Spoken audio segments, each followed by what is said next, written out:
showing straight up 6 o'clock. Are we ready to get this meeting started? We have a long agenda. So let's go ahead and get started, and welcome to the May 27th, 2021 Truckee Meadows Regional Planning Commission meeting. And we'll start with a roll call. All right, everyone hear me okay? Yes. Excellent. Kathleen Taylor? Here. Francine Donchik? Here. Kyle West? Here. Larry Chesney? Present. Mark Johnson? Here. Peter Gower? Here. Sarah Chavilicek? Here. Scott Carey? Present. And Shelley Reed. Here. We have a quorum. And let's go ahead and provide the call-in information for public comment before we do the salute to the flag. Yep, that sounds good. Just for the record, this is Damian Kerwin with Team RPA, and I'm going to share my screen real quick to provide folks on what they need to do if they want to leave public comment. All right, so if you want to leave public comment, you just go to our main page, teamrpa.org, and you'll see right here, you just click here to access a digital public comment card, and I'll just quickly go through it really quickly to fill it out. I'll just put in your name, an email that we can reach you at as needed, what item you would want to speak on, and then if you're going to be using video or phone, and then provide your phone number, and then you just simply hit submit. And it will then take you to this screen right here, and it'll have the credentials for the link to join via video, and if you want to call in, that information is here as well. And you also get an email with this information. And important to note, if you want to speak on more than one item, you have to go through the process again and go back to the main page and fill out a digital public comment card for another item. And that's it. Pretty simple. Thank you. Thank you, Damian. And while I've got you up, would you like to lead us in the Pledge of Allegiance? Of course. I'm going to go ahead and share a flag real quick. Oh, 1 second.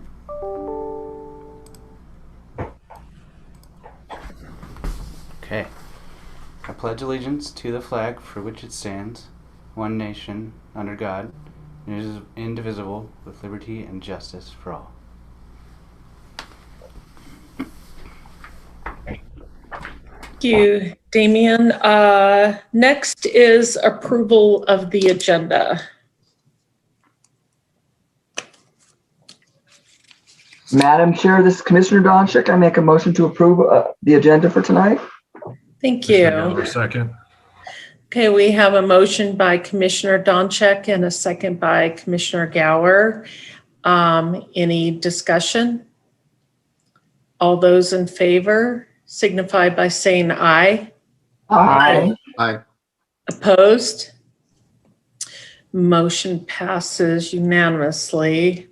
Next is public comment. Do we have anybody on the line for public comment? Not received any public comment cards for this item? Okay, let's close public comment and move on to approval of the minutes. Looking for an motion? Madam Chair, move to approve. Madam Chair, I'll second. Okay, we have a motion by Commissioner Gower and a second by Commissioner Johnson. Any discussion? All those in favor signify by saying aye. Aye. Aye. Opposed? Motion passes unanimously. And we will move on to our business of the day. First up is item 6A, Regional Plan Amendment and Conformance Review. Director Smith.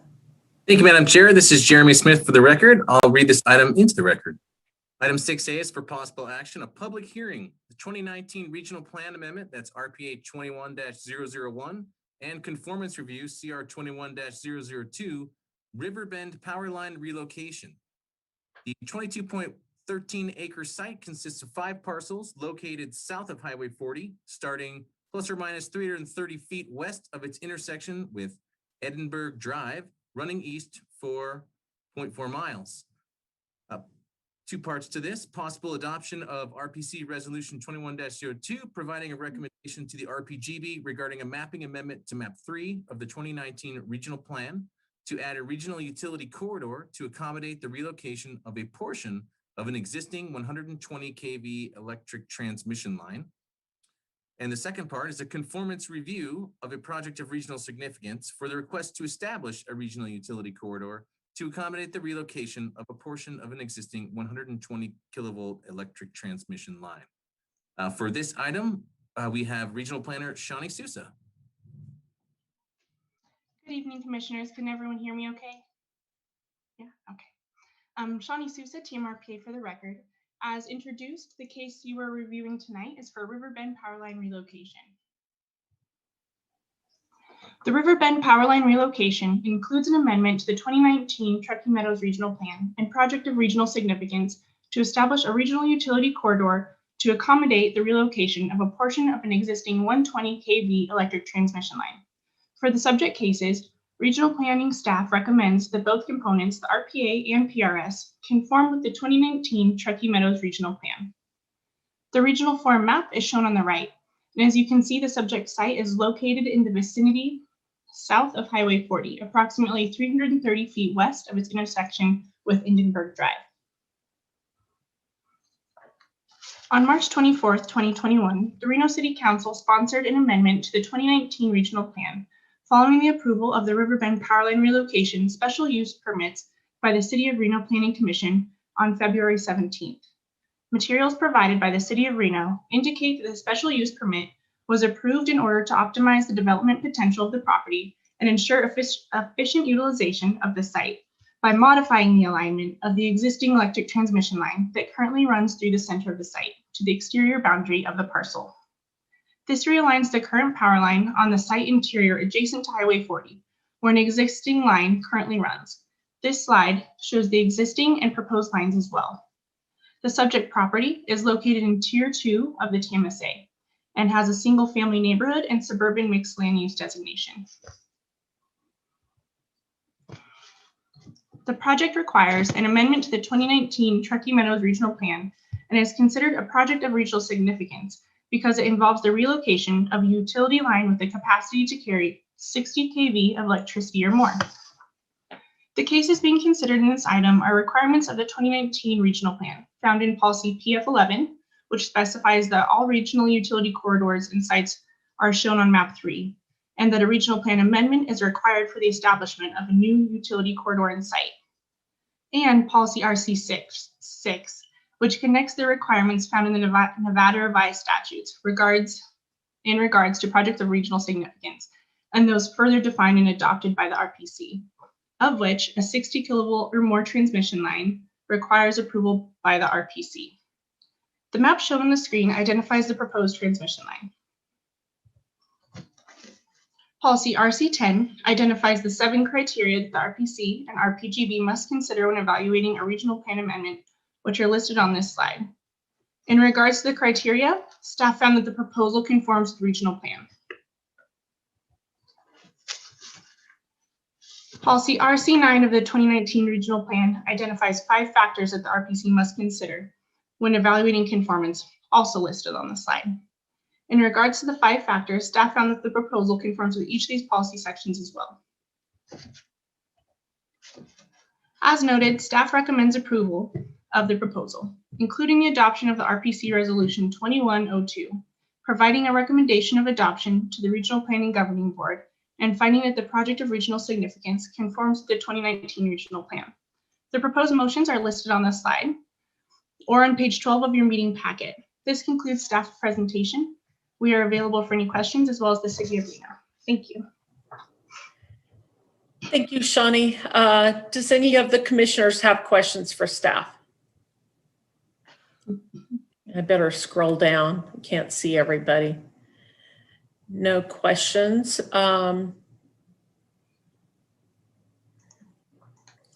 Do we have anybody from the City of Reno that wants to present or add anything? Good evening, Commissioners. Nathan Gilbert, Associate Planner with the City of Reno. We're here for any questions. We don't have any particular presentation. Okay. Well, this is a public hearing item, so I'll open it up to public comment. Is there anybody waiting on this item? We have not received any public comment for this item that I'm aware of. Okay, I will go ahead and close public item and bring it back to the commission. So we have two items to consider. The first is a regional plan amendment, which requires 6 votes to pass. Chair Reed, Yes, I'm prepared to make a motion. please do so. I move to adopt RPC Resolution 21-02 regarding an amendment to Map 3 of the 2019 Truckee Meadows Regional Plan based on the findings listed in the staff report. Thank you. Commissioner Chesney, second. Okay, we have a motion by Commissioner Chvilichek and a second by Commissioner Chesney. Any discussion? I'm going to go ahead and do a roll call vote for these. So can we go ahead and do that? Kathleen Taylor, Yes. Francine Donchik, Yes. Kyle West, Yes. Larry Chesney, Aye. Mark Johnson, Yes. Peter Gower, Yes. Sarah Chvilichek, Yes. Scott Carey, Aye. and Shelley Reed. Aye. Okay, motion passes unanimously. And then the next item just requires a simple majority. I'll consider a motion. Chair Reed, Commissioner Donchik, I'm ready to make a motion. Please do so.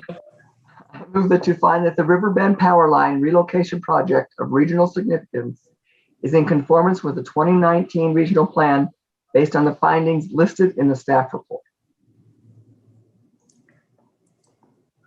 We have a motion. Commissioner Chesney, second. Okay, we have a motion by Commissioner Donchik and a second by Commissioner Chesney. Any discussion?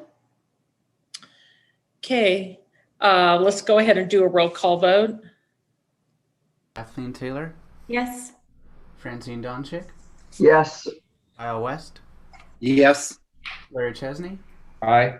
Mark Johnson, Yes. Peter Gower, Yes. Sarah Chvilichek, Yes. Scott Carey, Aye. and Shelley Reed. Aye.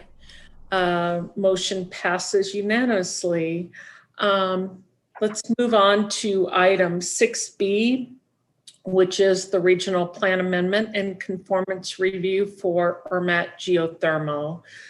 Before we get into this item, I believe there's some staff that would like to make some disclosures. So let's go ahead and do that. Oh, Commissioner Carey. Thank you, Madam Chair. Before you open this item, I wanted to make a quick public disclosure to you and my colleagues on this commission for the record. In an effort to avoid conflicts of interest and enhance and maintain the public trust, pursuant to NRS 281A.020, I wanted to disclose that as part of my employment with the state of Nevada, I did participate in a small role during the environmental review process for this project. One of my responsibilities in my position at the state is managing the Nevada State Clearinghouse program. The clearinghouse serves as a single point of contact for the state of Nevada on all NEPA proposals throughout the state. Last year, when the EA for this project was distributed by the BLM, I posted this project on the clearinghouse and collected comments on the project from state agencies and other stakeholders. My role in this environmental review process for the project was strictly ministerial. I collected comments on the project and then forwarded these comments to the BLM. At no time did I or my employer provide any direct comment on or had taken a position on this project. Additionally, real quickly, as a member of the American Institute of Certified Planners, I'm bound by a code of ethics and professional conduct.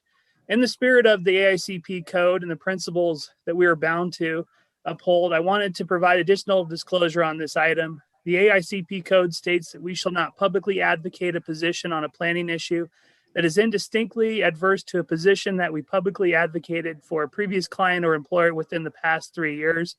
In accordance with the AICP code, I want to disclose that I have not taken a public position on this project, and I have not publicly advocated for or against this project in a professional capacity or as a member of this commission.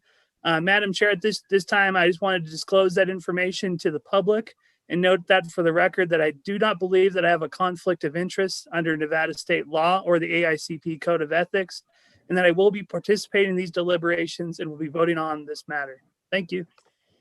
Thank you, Commissioner Carey, and I see legal nodding her head. Did anybody else want to make a disclosure? Commissioner Gower. Thank you, Madam Chair. I also have a disclosure. The firm that I work for was responsible for preparing the environmental assessment as a third-party contractor for the Bureau of Land Management. We were employed by ORMAT to prepare the environmental assessment.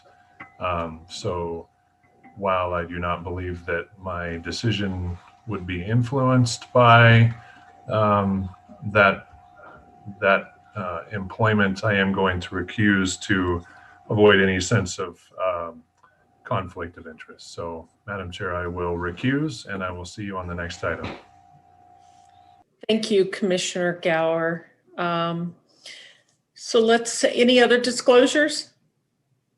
Seeing none, let's move on to the item.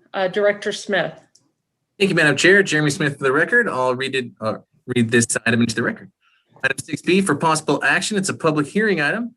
Regional Plan Amendment, RPA 20-005, and Conformance Review, CR 20-022, Ormat Geothermal. The first part is a possible adoption of RPC Resolution 21-01, providing a recommendation to the Regional Planning Governing Board regarding a mapping amendment to the 2019 Truckee Meadows Regional Plan to add a new regional utility corridor and 2 new regional utility sites. The site is located approximately 10 miles north of Pyramid Lake. The second part is a conformance review of a PRS, or Project of Regional Significance, for the request to add 2 new electric substations, a transmission line that carries 60 kilovolts or more, and 2 new facilities that generate electricity greater than 5 megawatts.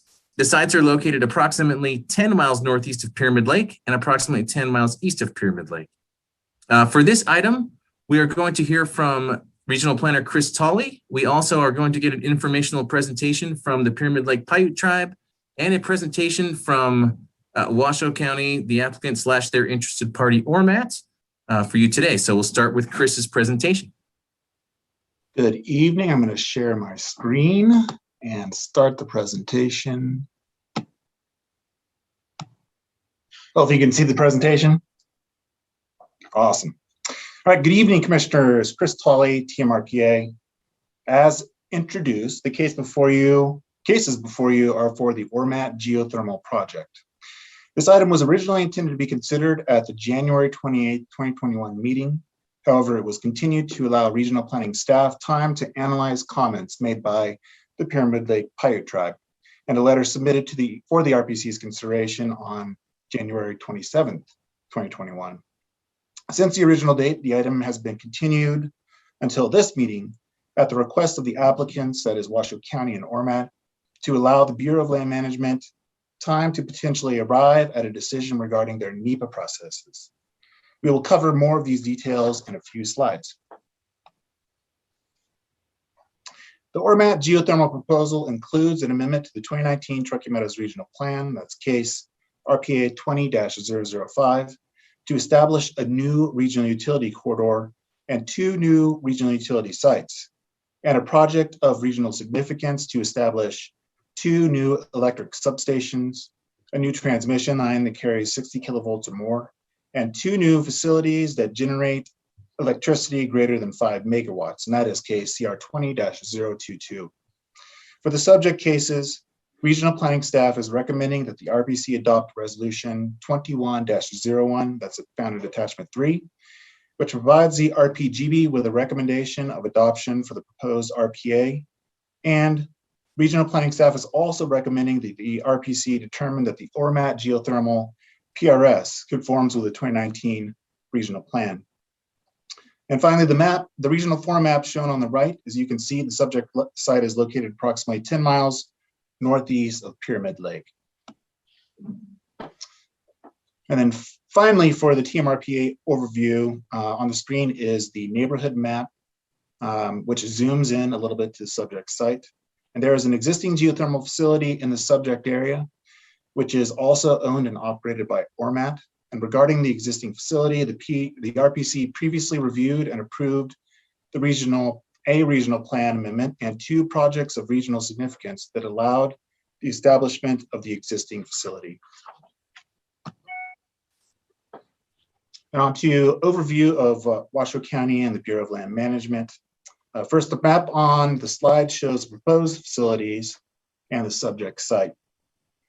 On November 10th of last year, the Washoe County Commission sponsored an amendment to the 2019 regional plan and approved the Ormat geothermal project use permit and grading permit. As noted in the staff report, the Washoe County Planning Commission denied the use permit and grading permit. However, their decision was overturned on appeal to the Washoe County Commission. The background of the Bureau of Land Management extends to February of 2019, when the BLM review for the proposed geothermal facility was initiated. The environmental review of the proposal started in approximately January of 2020, or I think that might have been 2021, excuse me. The BLM solicited comments from a wide range of entities, including federal, tribal, regional, and local, as part of their environmental analysis.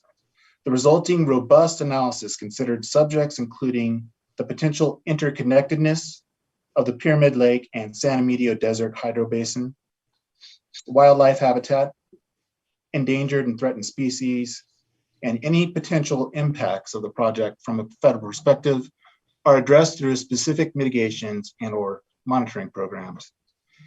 BLM's review of the process resulted in a finding of no significant impact, which was published on May 21 of this year. Finally, as summarized in the staff report, TMRPA staff recognizes there are state and federal processes and approvals required that are outside of TMRPA, the RPC, and the RPGB's purview. We are reviewing the proposal for the appropriateness of adding regional utility sites, regional utility corridors, and conformance of the PRS with the regional plan. So as with the previous case, the controlling policies for this in the regional plan are PF11, which specifies that all regional utility corridors and sites are shown on map 3, and that a regional plan amendment is required to establish for the establishment of new regional utility corridors and sites. And policy RC6, which connects the requirements found in the Nevada revised statutes regarding projects of regional significance and those further defined by the defined and adopted by the RPC, of which new electrical substations, 60 kilovolts or more transmission lines, and facilities that generate greater than 5 megawatts are listed and require approval by the RPC. And on to the review criteria. Continuing from the previous slide, policy RC10 identifies the 7 criteria that the RPC and RPGB must consider when evaluating a regional plan amendment. For this portion, the mapping of corridors and a utility site, and utility sites. Policy RC9 of the 2019 regional plan identifies 5 factors that the RPC must consider when evaluating conformance. These are also listed on the slide. And to go over the analysis highlights, regional planning staff found that there would be no impacts to the criteria listed here, and that is regional capacities and growth projections, existing and planned development, existing and planned public facilities, intergovernmental regional coordination, and then health and welfare of the community. And these are all the criteria listed on the 2 previous slides combined for the sake of this presentation. And then continuing on, the Washoe County Master Plan was identified to sufficiently address natural resources through its conformance review as required by the regional plan. And the Bureau of Land Management's NEPA process identified potential natural resources concerns, and those were either found to be non-significant or an appropriate mitigation and or monitoring program was required.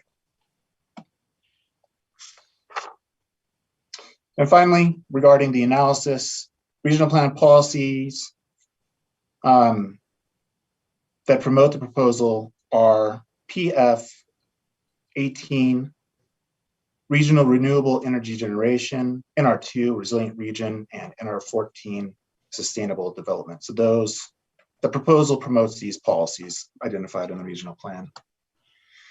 And finally, onto the proposed motions. In conclusion, the previous slides presented a summary of the proposal and staff's analysis. As noted, staff recommends approval of the proposal, including the adoption of the RPC resolution 21-01, providing a recommendation of adoption to the Regional Planning Governing Board, and finding that the project of regional significance conforms to the 2019 regional plan. The proposed motions are listed on the screen or on page 45 of the meeting packet. This does conclude my presentation. And as Jeremy alluded to, in the spirit of collaboration with a regional partner, we have invited Donna Noel from the Pyramid Lake Paiute Tribe to speak. And we've also afforded a similar amount of time to the applicants, that would be Wood Rogers, Ormat, or Washoe County. Thank you much. Thank you, Chris. Before we hear from the representative from the tribe, does any of the commissioners have questions for staff? Okay, then I'd like to hear from the tribe first. Madam Chair, that would be Donna Marie Noel. Please take it away, Donna. Thank you. My name is Donna Marie Noel. I'm the Natural Resources Director for the Pyramid Lake Paiute Tribe. I want to thank the commissioners today for the opportunity to speak at this meeting. Our concerns on this project will be presented by our water engineering consultant, Alan Richards from Stetson Engineers.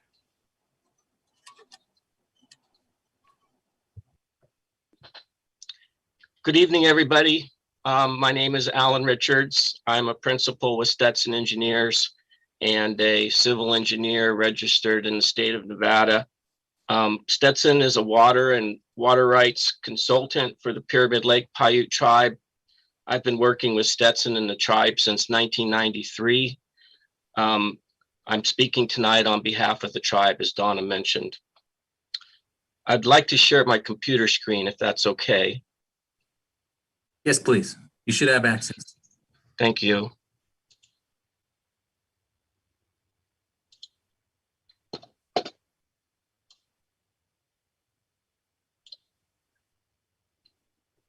Can you see a map on my screen? No. No, it didn't seem to work. Okay. Let me try again, please.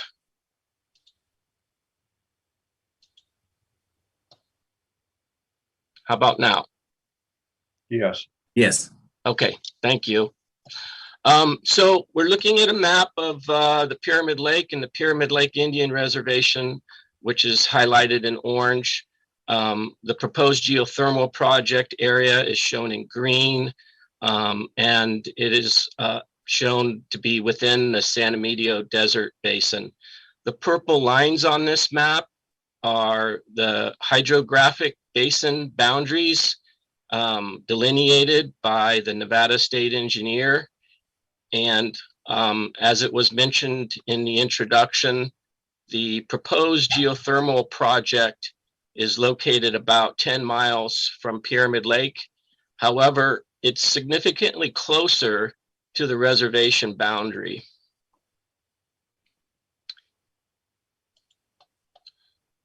The second map I'm showing you shows just how close the proposed project is to the reservation boundary. This map shows, again, the project area with a green boundary line. The yellow dots are the proposed wells for the geothermal project. The Pyramid Lake reservation boundary is clearly identified. And again, the purple boundary line is the boundary of the San Emilio Desert Basin. And you can see that a significant portion of the reservation overlies the San Emilio Desert Basin, and the acreage is about 23,000 acres. This map also shows several springs on the reservation, including 4 that are within the San Emilio Desert Basin. And it shows some fault lines as mapped by the U.S. Geological Survey.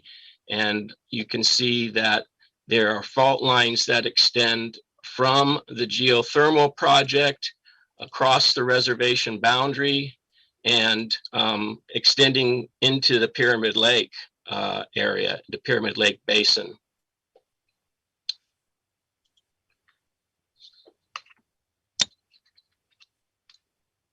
The tribes, as noted in the BLM's finding of no significant impact, the tribe has expressed concerns that the proposed geothermal project will adversely impact the tribe's surface water, groundwater, and geothermal resources. And that those resources are located within the Pyramid Lake Valley Basin, but also, and perhaps more significantly, in the San Emilio Desert Basin, which we share with the project proponent. The hydro report that was that accompanied the final EA states that the geothermal system at the proposed project is likely to produce the geothermal system at the proposed project is likely produced by conductive faults that provide pathways for fluid convection.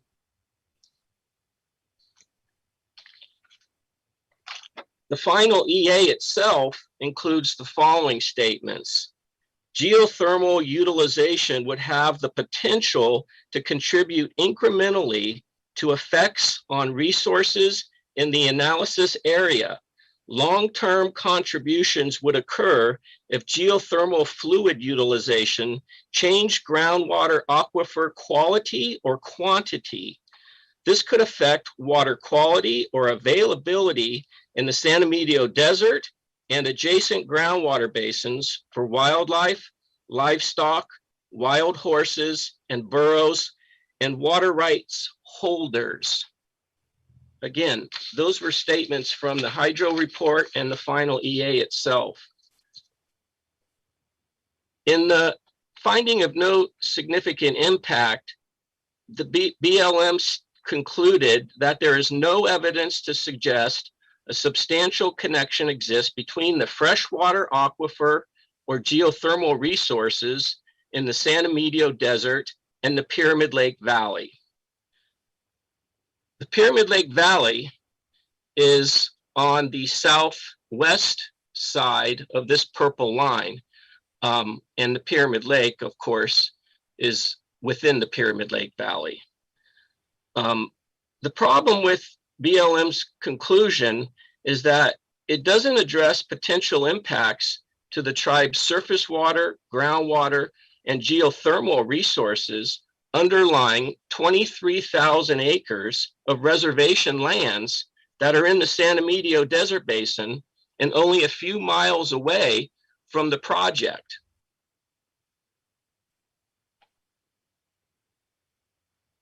The tribe's concerns that this project will adversely impact tribal resources are real. And recognizing that, the BLM and the project proponent have agreed to work with the tribe to develop a monitoring and reporting plan.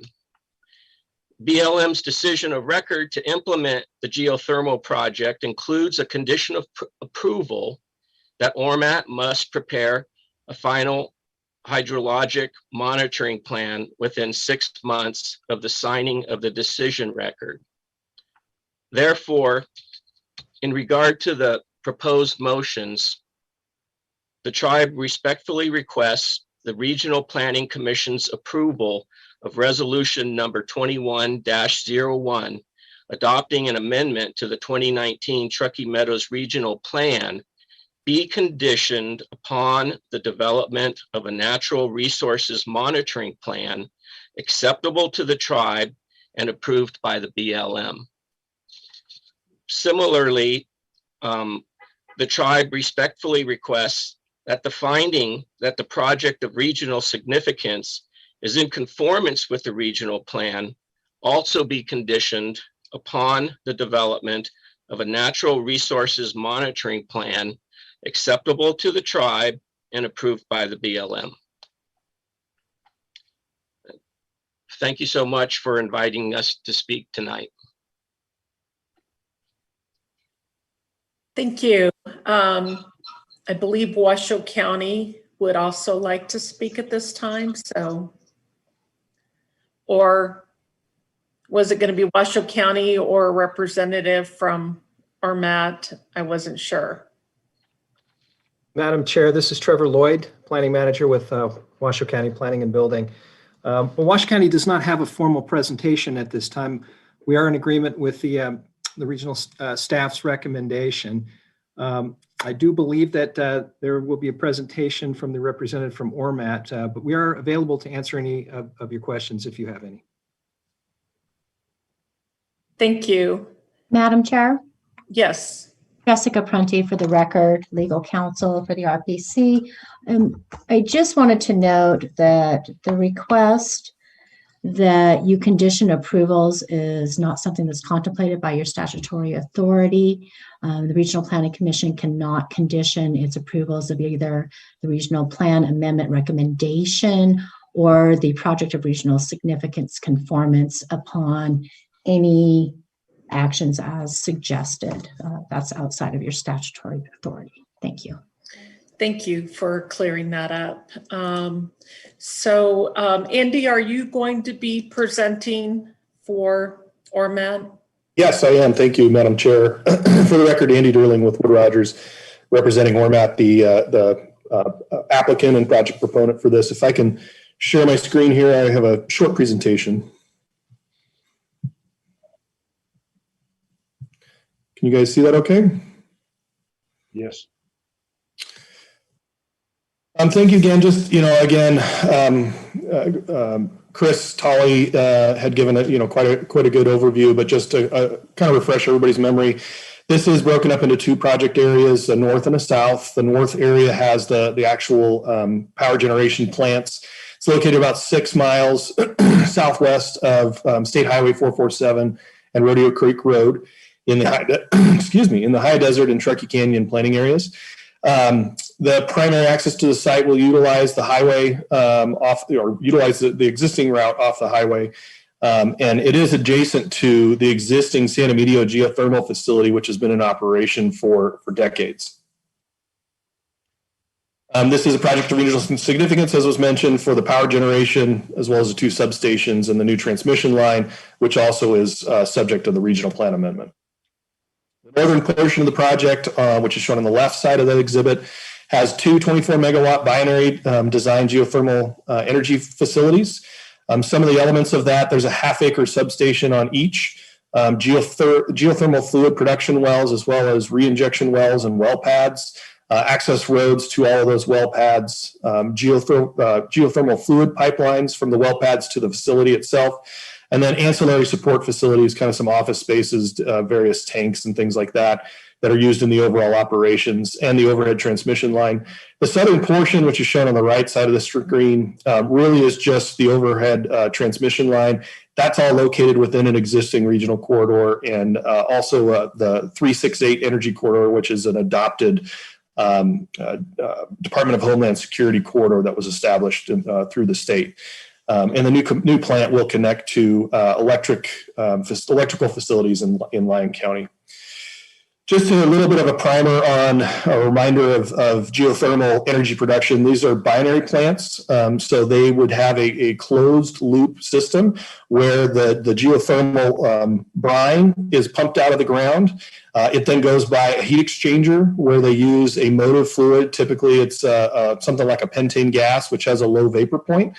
That then is vaporized, which turns to steam and turns the turbines, which creates the energy.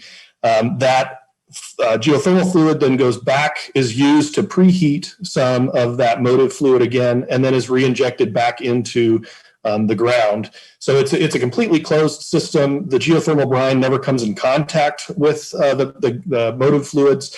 It really is just a heat exchanger where it's pipes that are run by each other, and the heat from the geothermal fluid heats up and vaporizes that pentane gas. So as far as the tribe's concerned from a geothermal usage standpoint, really there isn't a lot of use. It's the brine is pumped out of the ground and it's pumped right back down into the ground to reheat.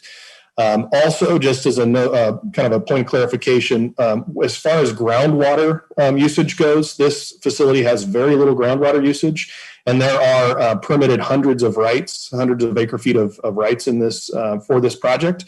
We only need to utilize about 1 acre foot of water, which is identified in the Washoe County staff report that was provided to regional planning.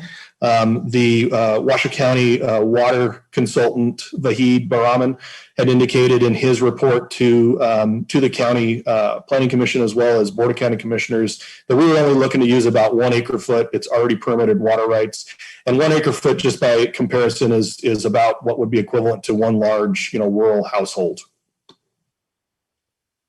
As was mentioned, the BLM permit has been issued. Decision of record and a finding of no significant impact, or a FONSI, was issued on May 21st. In that finding of that FONSI and that record are a number of mitigation measures and monitoring requirements. Included in that are groundwater and geothermal resource monitoring that has to be done in coordination with the Pyramid Lake Paiute tribe. Additionally, there are various requirements for wildlife and plant protections and measures, as well as cultural and visual resource protections. As far as regional plan conformance, as mentioned by regional staff and recommended in the staff report, this project can be found in conformance and is recommended for approval. It does not include any significant development constraint areas, which is one of the primary policies under your natural resource policies, policy NR3. It supports policies for renewable energy generation as well as the resilient region. It does meet all of the conformance review findings as well as the regional plan amendment findings. For the project benefits, this is adjacent, as I said, to an existing facility. So there's already geothermal production going on in this valley and right next door. It'll provide clean energy for up to 29,000 homes and will offset 5.3 million tons of carbon dioxide. There has been a rigorous groundwater monitoring plan that's been proposed by ORMAT. As I said, it'll be done in conjunction with the tribe as part of that BLM process and monitored and regulated by the BLM. And we also included a comprehensive monitoring and mitigation program for the kangaroo mouse and their habitat, which is a state-sensitive species. And this permit issuance will ultimately help Nevada meet its recently adopted goal of 50% renewable energy production by 2030. With that, myself as well as representatives from ORMAT are happy to answer any questions that the Planning Commission may have. Thank you, Andy. Before we open it up for public comment, do any of the commissioners have any questions? Okay, since this is a public hearing item, I'll open it up. Madam Chair, I believe that Commissioner Carey has. Oh, I'm sorry, Commissioner Carey. I didn't see your yellow hand raised up there. I can't wait to raise my hand in real life soon at one of these meetings. I had a question for Donna or Alan,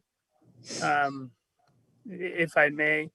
I just wanted to, since the tribe had taken the opportunity to provide their detailed letter in January, and the applicant, Washoe County, has provided a response, and in that response, it seemed that they kind of summarized the concerns and points that I was just I wanted to throw it out to the tribe to provide them an opportunity to see if they've had a chance to look at that letter, and if there were any concerns from their letter that weren't adequately addressed in their opinion.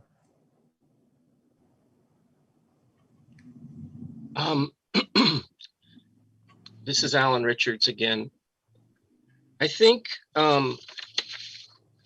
one of our main concerns is that the project has been looked at primarily to dismiss the tribe's concerns that there's a connection between the San Emilio Desert Basin and the Pyramid Lake, or the Pyramid Lake Valley Basin. And that focus has not addressed, in our opinion, has not adequately addressed the fact that there's 23,000 acres of reservation land in the San Emilio Desert Basin that we share with Ormat, and Ormat's project and its wells are a mere 2 to 3 miles from the reservation boundary. And I'd just like to comment on, if I may, comment on the presentation by the Ormat representative. There was a, is that allowed? That's okay. Go ahead. Okay, sorry. You know, there's this notion that the project's only going to use 1 acre foot of groundwater, and I think the technical basis behind that is that the geothermal project requires extracting water and re-injecting water, and what is not clear in any of the documents that we've reviewed is which wells are going to be extracting groundwater and which wells are going to be used to re-inject groundwater. And that's significant because if the re-injection wells are located to the far northeast of the project area, and the production wells are the ones that are located closest to the reservation boundary, there may be a net effect of a relatively insignificant total net effect in terms of groundwater actually used, but the production wells being closer to the reservation boundary could have a significant impact on the groundwater resources that are closer to the reservation boundary. It's not necessarily just a net zero analysis. It becomes a question of where are the production wells going to be located relative to the reservation boundary, and where is the re-injection going to occur? Thank you. Thank you, Madam Chair.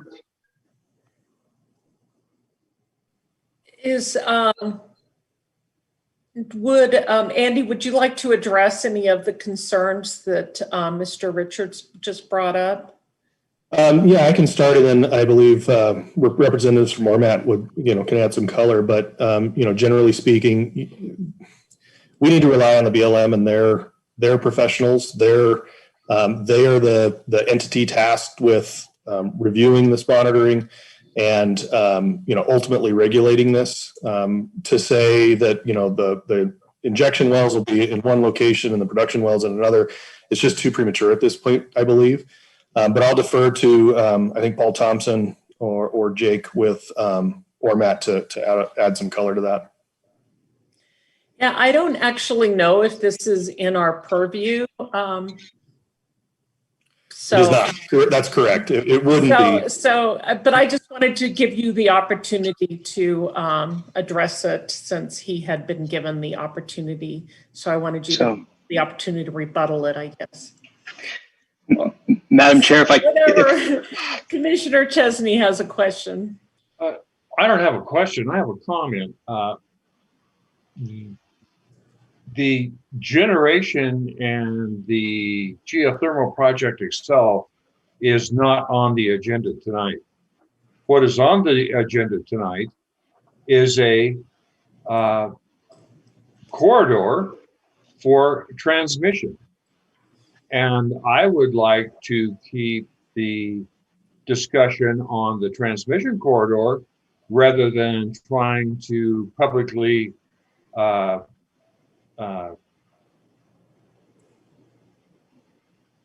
bail out the project itself. We have the transmission corridor on the agenda.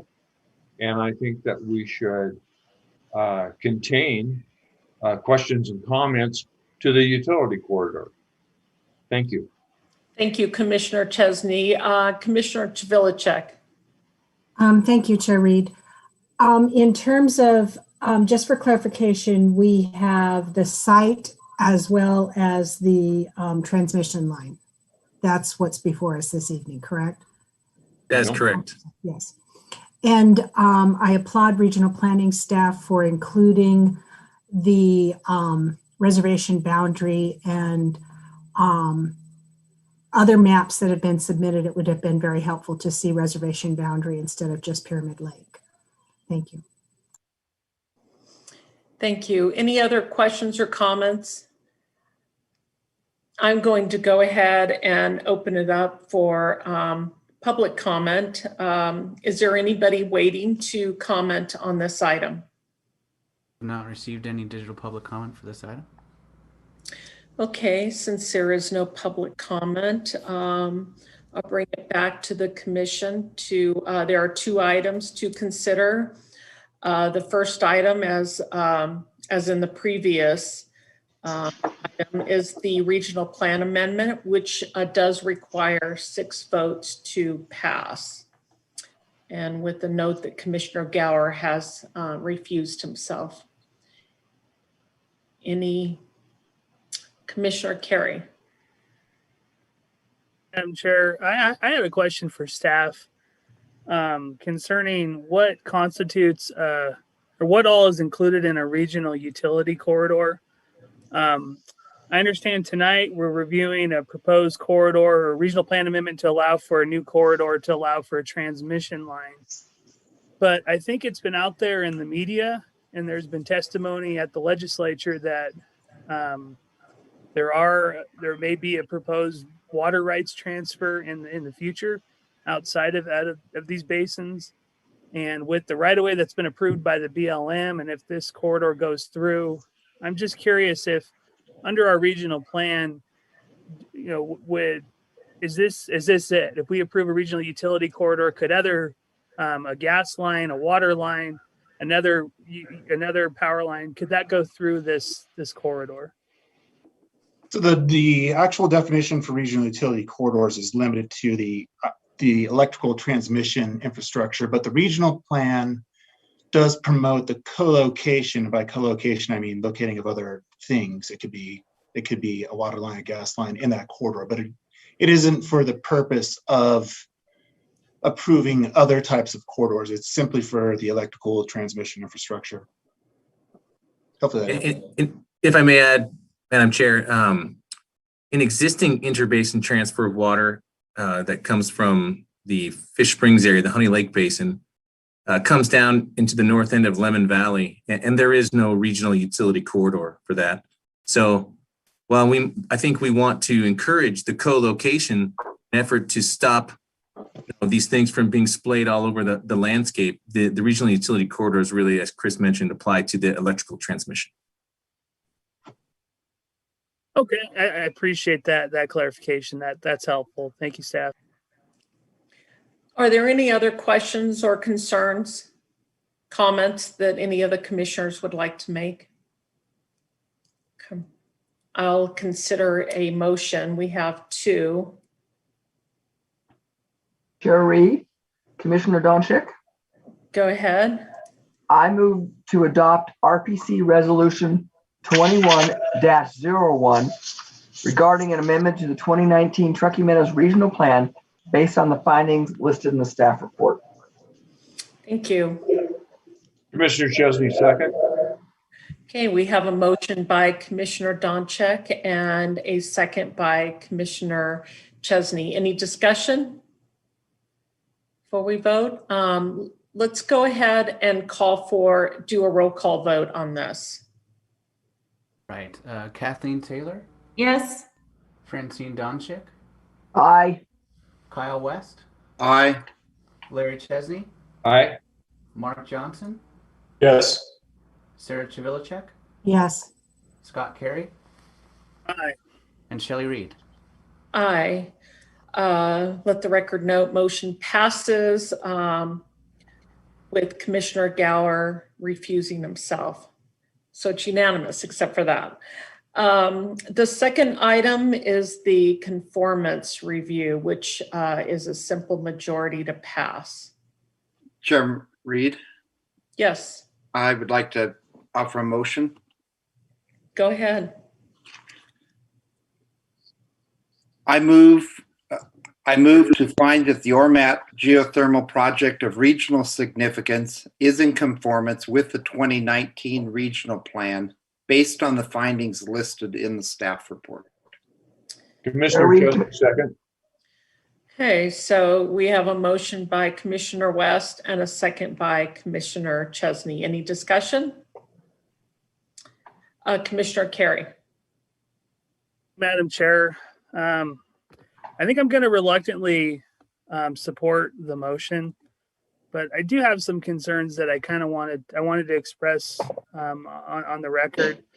You know, I first and foremost want to thank our partners at Pyramid Lake Paiute Tribe for taking the time to express their concerns in January and the information that was shared tonight. I think as a sovereign nation, I think this whole proposal has kind of showed that we need to do a better job of coordinating comments with our tribal nations in the region. I feel that, you know, the tribe, especially with respect to natural resources and the impacts that those impacts can have on Pyramid Lake.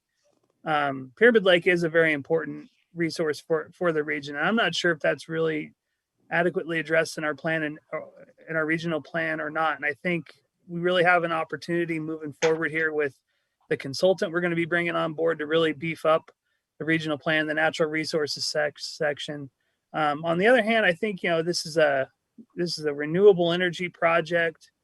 It's taking place in an area where there's existing renewable energy production. So it's not the worst thing we've ever seen. It's something that certainly pushes forward the goals and policies of the plan. But I think there's some really serious concerns that were brought up tonight by the tribe with respect to natural resources, particularly water resources impact. And I think a lot of those are outside the scope of our review under really the limitations that we have in our regional plan. I think we really need to work on that.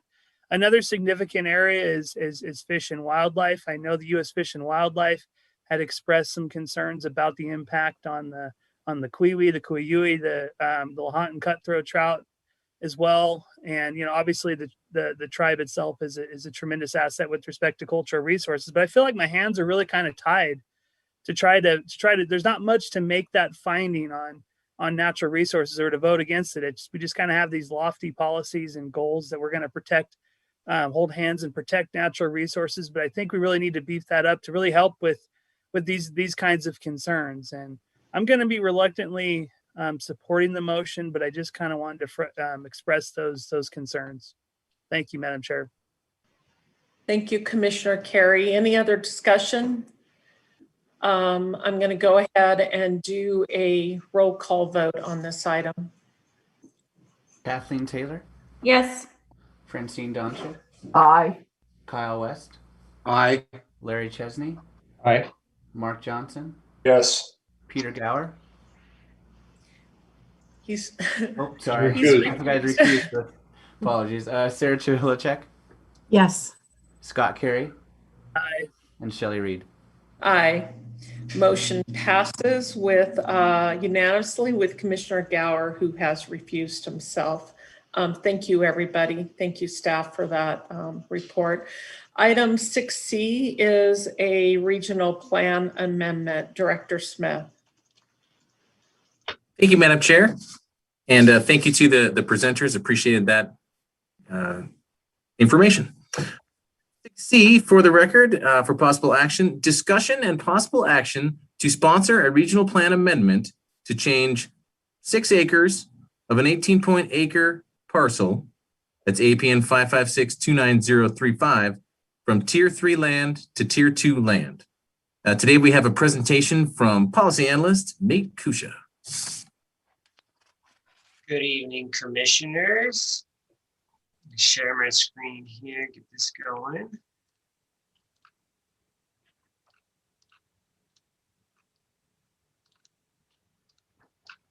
All right, so good evening, commissioners. For the record, Nate Kusha with TMRPA.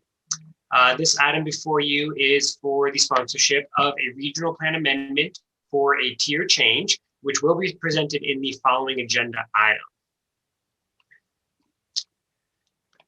So going over an overview, on January 21st, TMRPA provided an initial review memorandum, or IRM, as required by Regional Plan Policy RC5, to Washoe County regarding a master plan amendment, which is the case number you can see on the screen there.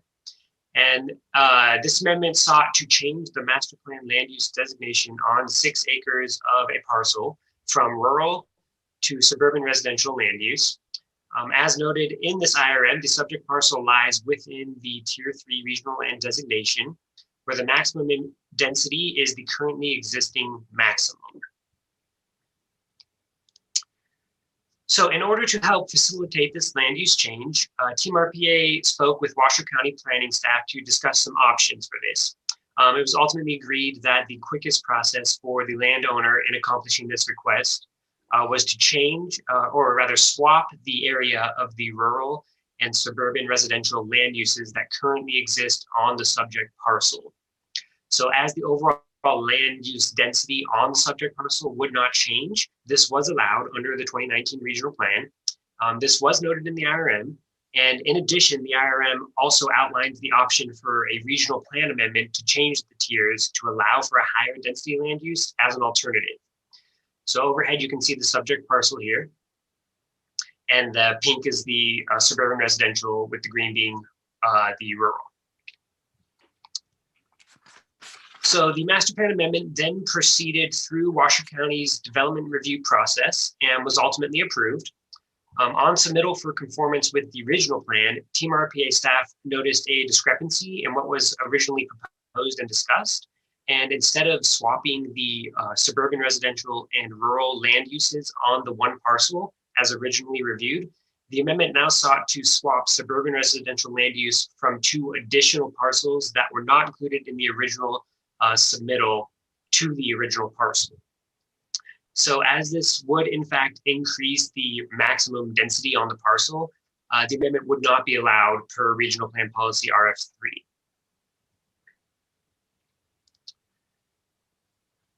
So, so as submitted, it is appropriate that the subject area be considered for inclusion into Tier 2. Typically, this tier change request would be sponsored by the applicant jurisdiction's governing body. So in this case, that would be the Washoe County Board of Commissioners, and included with the submittal. However, as previously mentioned, there was some confusion on the solution that TMRPA staff had initially proposed, as well as with implementation of the new tiering concept in the 2019 regional plan. So thus TMRPA have suggested this sponsorship so that the item is not delayed, but at the same time, our regional plan policy requirements are respected. So with that, in order to have a regional plan amendment, it has to be sponsored by one of the bodies identified in NRS 278.0271, subsection 7. And this includes the RPC, the RPGB, or the local governing body. As this amendment was not sponsored by the Board of County Commissioners, we are asking that the RPC go ahead and sponsor this amendment. As you can see on the agenda, the following item will present the actual amendment itself and the analysis along with it. So with that, there's a proposed motion on this slide, also on page 106 of your packet. This concludes my presentation, and myself as well as Washoe County staff are available for any questions. Thank you. Do any commissioners have questions for staff? Chair Reed, this is Commissioner Stanczyk. Just for a point of clarification, so what this first motion is to allow us to have the next discussion. Correct, yes.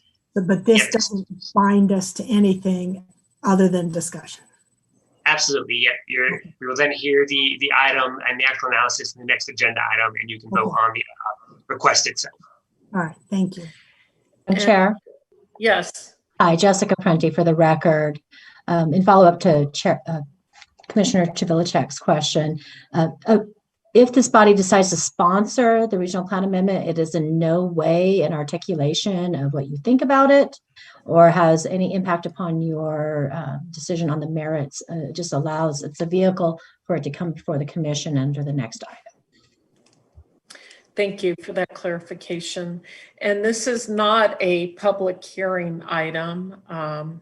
So I'll entertain a motion if there's no further questions or comments. Madam Chair, I'm ready to make a motion.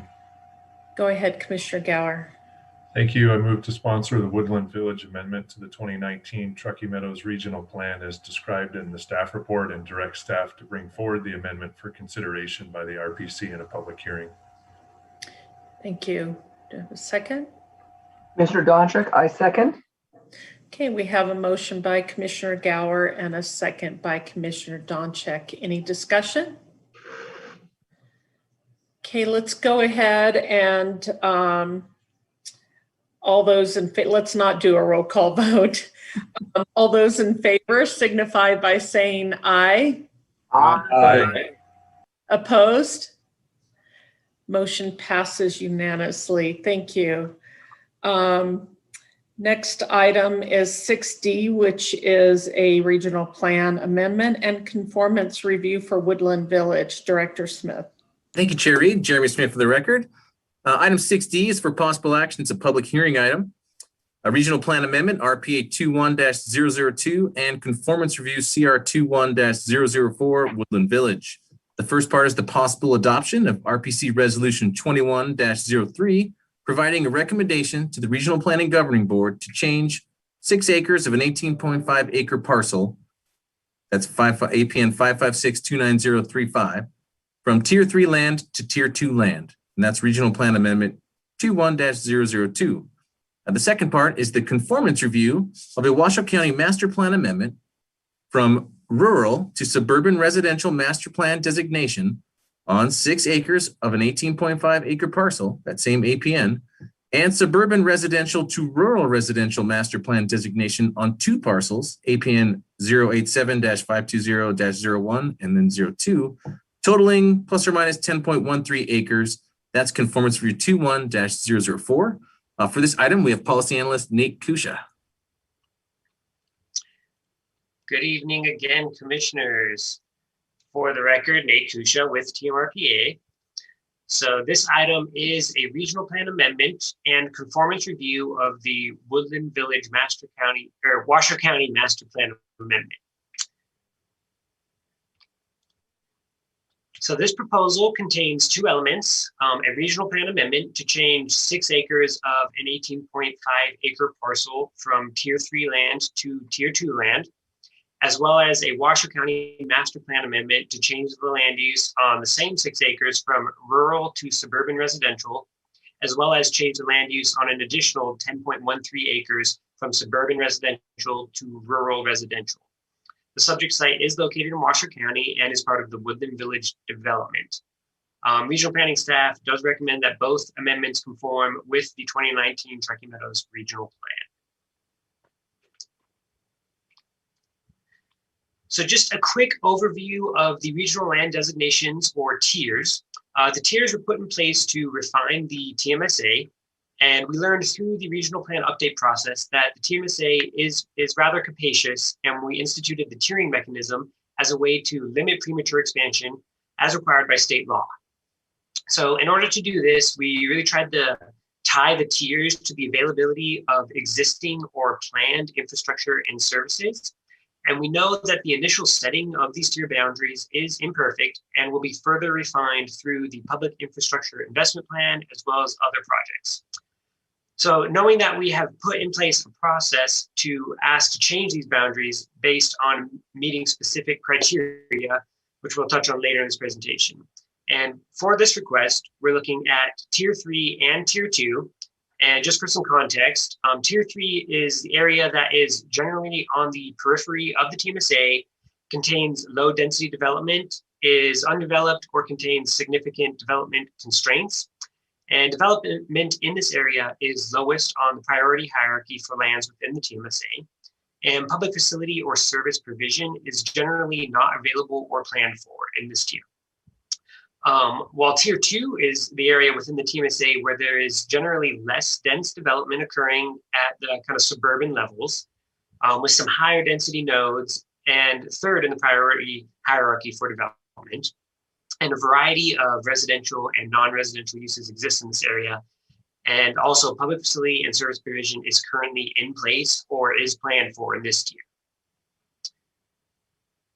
So with that, as mentioned, the regional plan amendment portion of this request proposes to change roughly 6 acres of an 18.5 acre parcel from tier 3 to tier 2. This request is needed in order to accommodate the accompanying master plan land use change. The increase in land use density and resultant tier change on this parcel is accompanied by a decrease in land use density on the 2 additional parcels totaling 10.13 acres, therefore having really no net increase in density.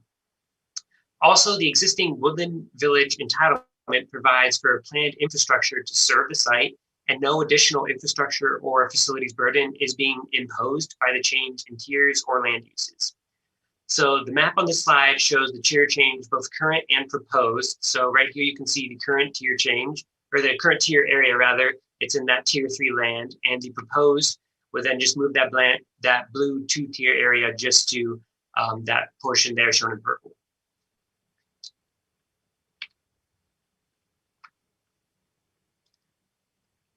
So the request also seeks to change the master plan land use designation from rural R to suburban residential SR on the 6 acres of that 18.5 acre parcel, and then suburban residential to rural residential on 2 parcels totaling 10.13 acres. And those are the southern parcels. We'll show the land use changes in a coming slide so you can visualize that. Per regional plan policy RF3, the maximum density in tier 3 land is the existing.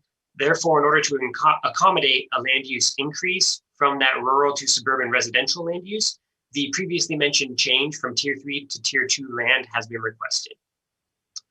The Woodland Village development is near full build out, and this request is essentially a cleanup to adjust the few remaining developable areas up there to create a better layout. So the overall density of the development will not change, but would allow for the relocation of 27 units.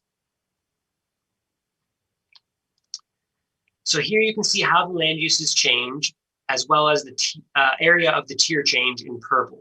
So as you can see, the surrounding area in the Woodland Village development is largely built, and the only area that would change tiers is the portion of that northern parcel that is necessary to accommodate that suburban residential land use designation.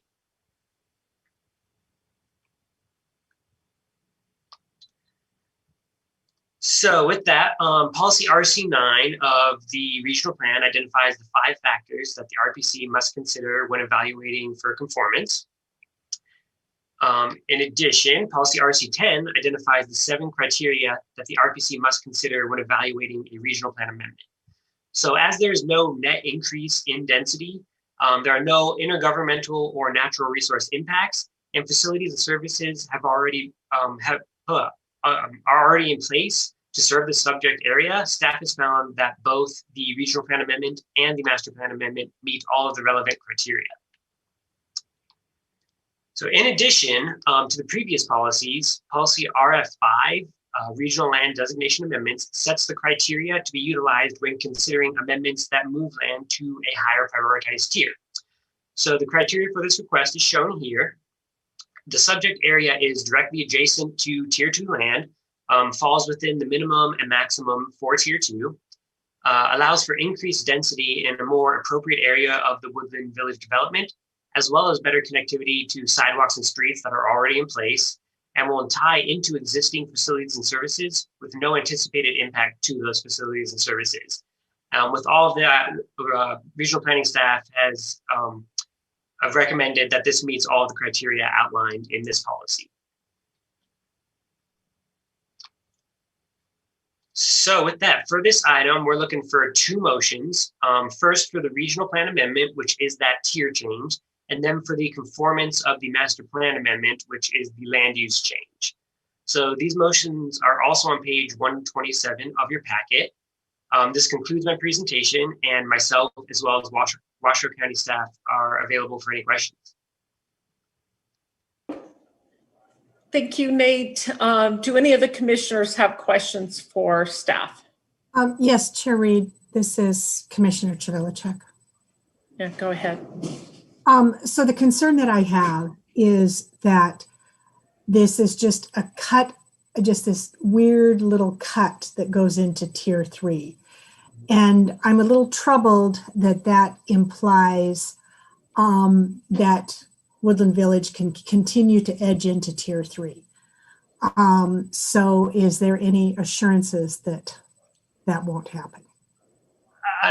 I think that we've set forth kind of a process with these tiers, because we do know that they're imperfect, to kind of ask for those changes. So yeah, there's nothing preventing them for asking for that. But for each of these requests, we're reviewing all of these different criteria. So we have the regional plan amendment criteria, which is kind of overarching for any regional plan amendment, as well as that policy RF5, which sets forth the more stringent criteria for a land or a tier change request when going to a higher prioritized tier change. So we will analyze each further request if they were to come in on all those criteria as well, to make sure that it fits with our plan. I don't think we want to kind of set these tier boundaries so hard to be like, we've set these tiers and they're for a purpose, and that's really kind of tied to facility and service provisioning. And so if the facility and services are there and they can show that and prove up, it makes sense to bring those lands in. And so that'll be what we're looking for each request.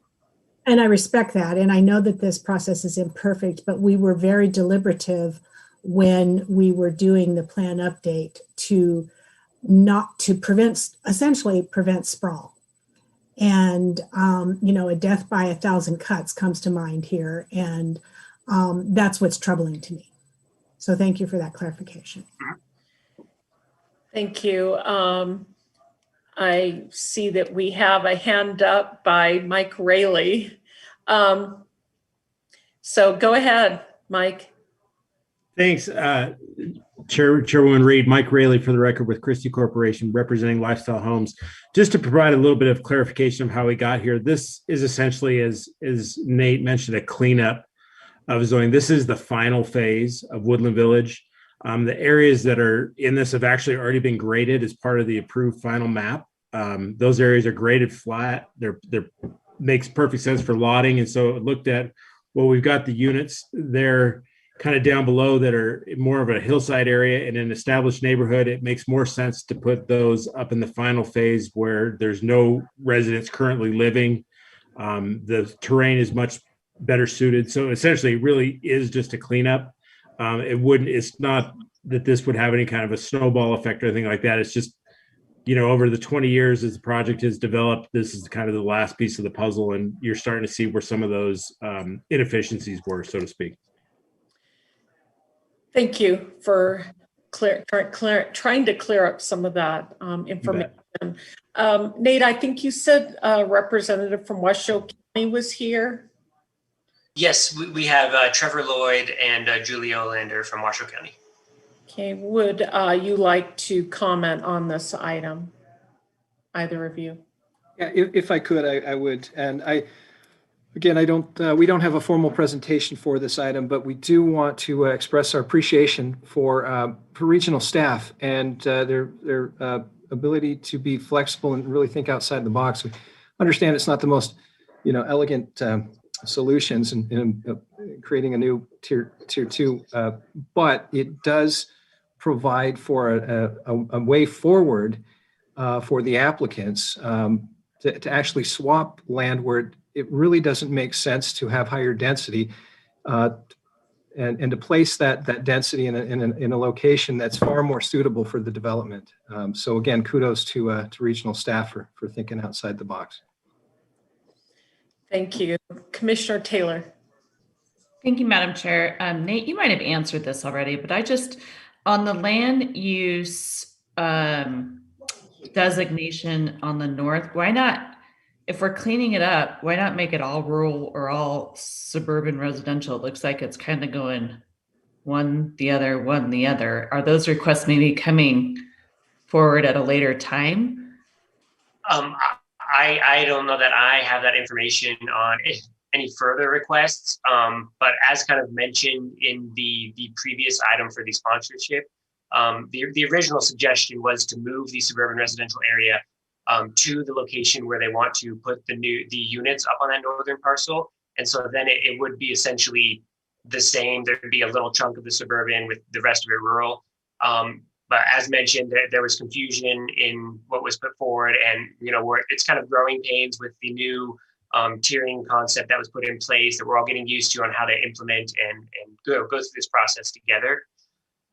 So ideally, I think that would have been an easier kind of path for everyone. But yet again, we don't want to delay the process for the landowner in getting these units. So doing the tier change was a quicker process for them to do the same thing. Okay, thank you. Chair, could I weigh in on that one as well? Sure. Jeremy. Thank you very much. Yeah, Jeremy Smith for the record. I think to address a couple of the concerns, number one is that as part of our annual reporting mechanism, we are going to track the amount and spatial location of all tier changes. And so we will have the ability to evaluate if this kind of activity is snowballing. And if that's the case, we'll be able to bring that information into our analysis and review. So I think, this really does, in my mind, represent, I believe this is the first tier change request or, dealing with this new system that Washoe County staff has had to deal with. And so we were kind of, like to Trevor's point, trying to think outside the box a bit in terms of how we might be able to move forward. I think in the end, I'm very pleased that we were able to find a path that respects the new tiering policies, and we were able to actually, implement the plan and bring this forward to you. So, I think we're heading in the right direction in that way. Further, I think I would just ask of either Washoe County staff or Mike Raley as the representative of Lifestyle Homes, if they could comment on any sort of future potential on that parcel, or, the 6 acres, is that it? Or is there plans for more of this to come towards us?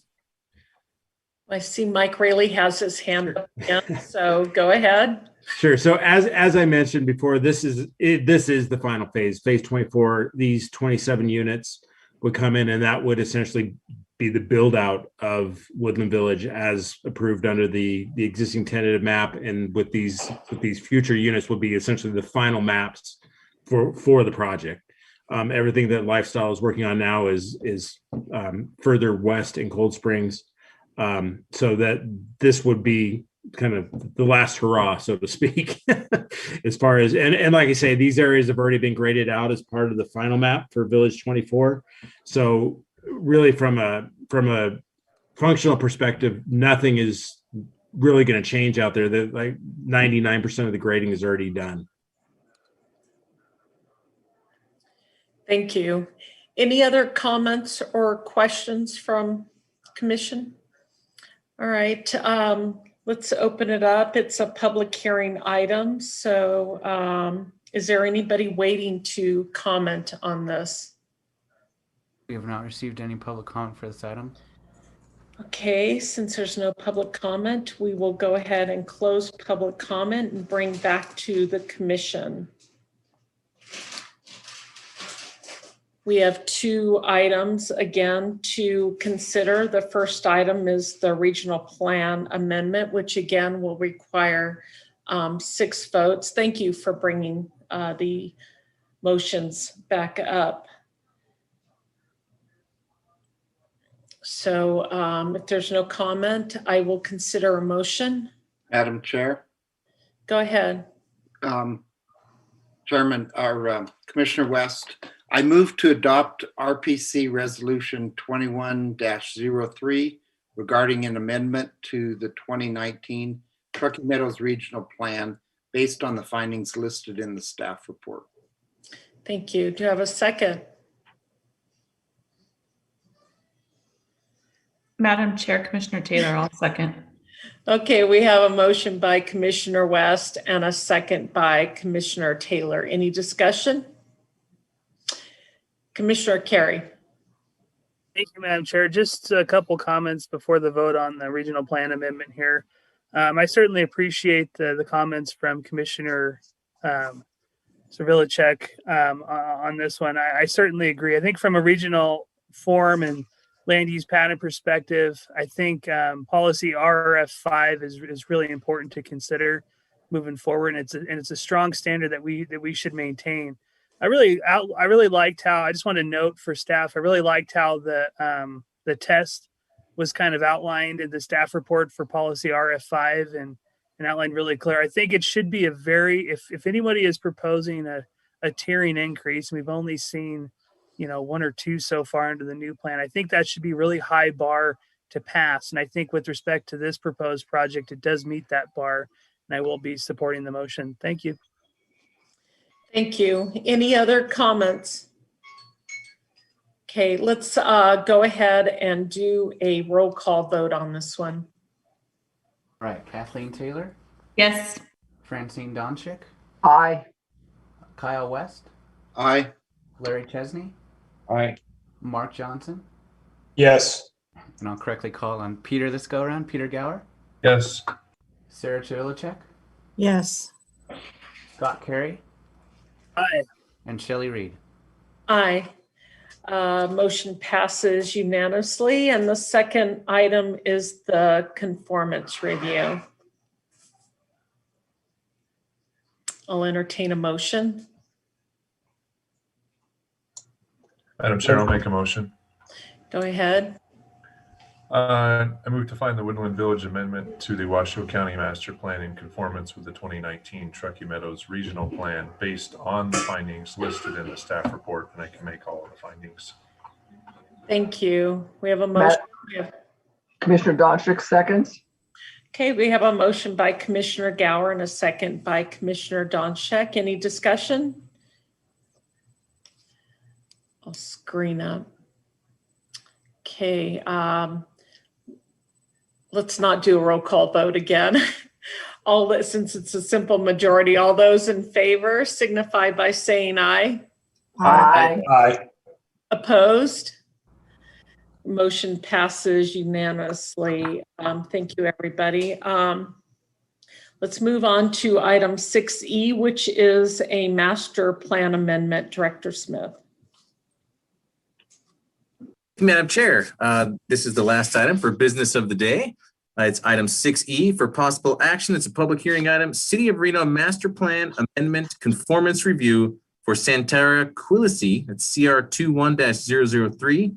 Master Plan Amendment from 645.98 to 498.26 acres of single family, from 405.87 to 620.22 acres of parks, greenways, and open space, from 15.53 to 9.84 acres of suburban mixed use, from 83.22 to 0 acres of mixed employment, from 13.99 to 25.72 acres of mixed neighborhood, and from 0 to 10.55 acres of public, quasi-public. The overall 1,164.59 acre site is located to the south and east of Interstate 80, southwest of Boomtown Garson Road, to the south of the Meridian 120 South projects, and is designated within the Mortenson-Garson Overlay District and is within the Mortenson-Garson Neighborhood Plan. For this item, we'll have Regional Planner Chris Tolley take us through. I'll go ahead and share my screen. Load the PowerPoint. Here we go. You can see the PowerPoint? Yes. Cool. Yes. All right, good evening. Again, Commissioners Chris Tolley, Team RPA. As introduced, the case before you is for the Santara Quilisi Amendment to the City of Reno Master Plan. The Santara Quilisi Amendment to the City of Reno Master Plan proposes a reduction in the amount of single-family neighborhood, suburban mixed use, and mixed employment land uses, while increasing parks, greenways, and open space, mixed neighborhood, and public, quasi-public land uses. We will show the actual numbers in a couple slides. Regional Planning is recommending that the RPC determine that the Santara Quilisi Amendment to the City of Reno Master Plan conforms with the 2019 Regional Plan. And then, as Director Smith noted, the parcel is located to the south of, or south and east of Interstate 80, southwest of Boomtown Garson Road, and is designated within the Mortenson-Garson overlay district and is within the Mortenson-Garson neighborhood plan. Chris, can I interrupt you for a sec? I feel we had the wrong map there. So if you guys would like us to bring up the regional map, we can certainly do that and show you exactly where this sits in terms of the TMSA. It would just take a second, but we Mr. Chesney would like to see that. okay. Let me grab that. Okay.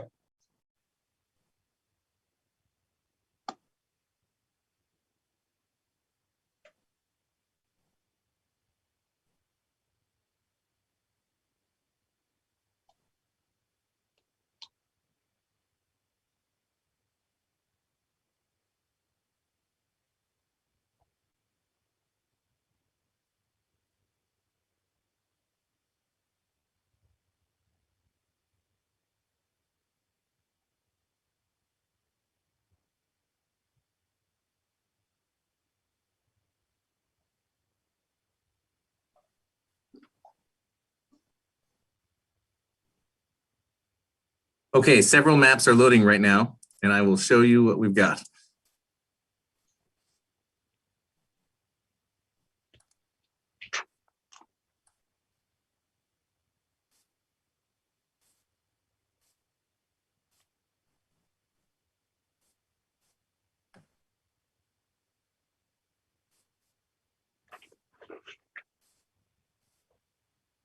Okay, can you guys see that map? Is that showing up on your screens? Okay, Chris, do you want to speak to that real quick and then we can move on? Sure. Let's see. That was the end of my notes for that one. So it's within the Mortenson-Garson overlay district, which is that particular parcel, and also across Interstate 80, which is, I think, planning area 1. And then also right around Boomtown, which would be planning area 2. And then this particular parcel, and then a little bit to the east would be planning area 3. So that's all I was going to say for that. So if you want to stop, sure, I can load mine again. Yep, I'll stop right now. Thanks, Chris. Thank you.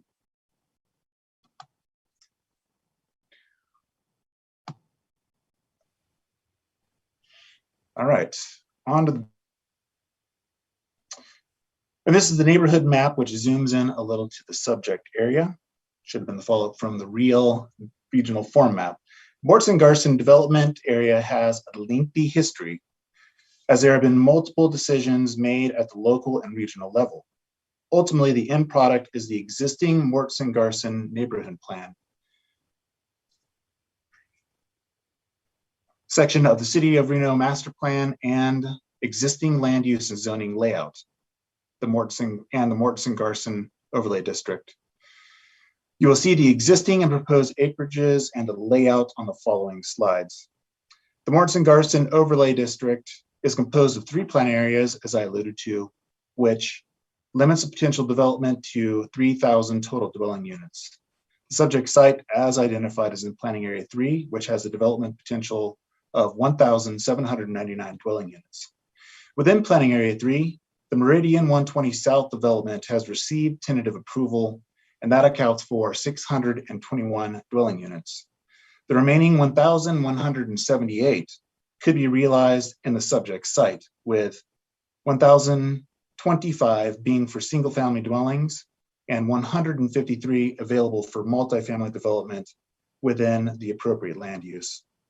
And finally, the RPC and RPGB considered and approved conformance review case CR 04-007, which allowed the establishment of the Mortenson-Garson Development Handbook, and conformance review case CR 9-018 was considered and approved by the RPC, which amended the City of Reno's master plan to include the Western Gateway and Mortenson-Garson neighborhood plan.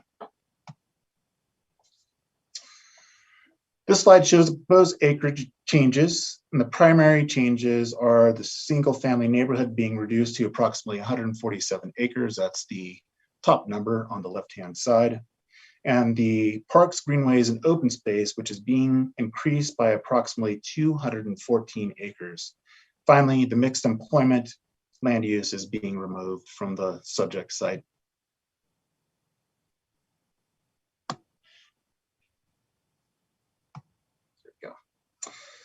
And here is the land use configuration, both the existing and proposed. Again, the parks, greenways, and open spaces being increased by over 200 acres, and the single family neighborhood is being reduced by approximately 147 acres.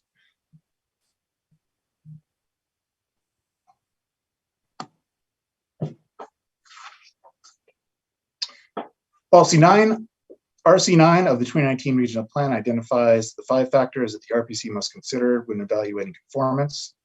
These are listed on the slide. And then to move on to discussion of the review criteria. In regards to the 5 factors, staff found the proposal conforms with each of these policy sections. In particular, the proposed amendment will improve the existing land use design, which is expected to include a range of housing types and sizes and densities, while increasing the amount of designated open space in the City of Reno's master plan. The proposal is not anticipated to impact regional form. Materials submitted by the City of Reno indicate that public facilities and services will be available and adequate to serve the project as required by policy PF1 of the regional plan. And the proposed amendment would increase the overall amount of parks, greenways, and open space land use designation by approximately 214 acres. The change in land use design provides more open land area for mule deer, winter range, and movement corridors.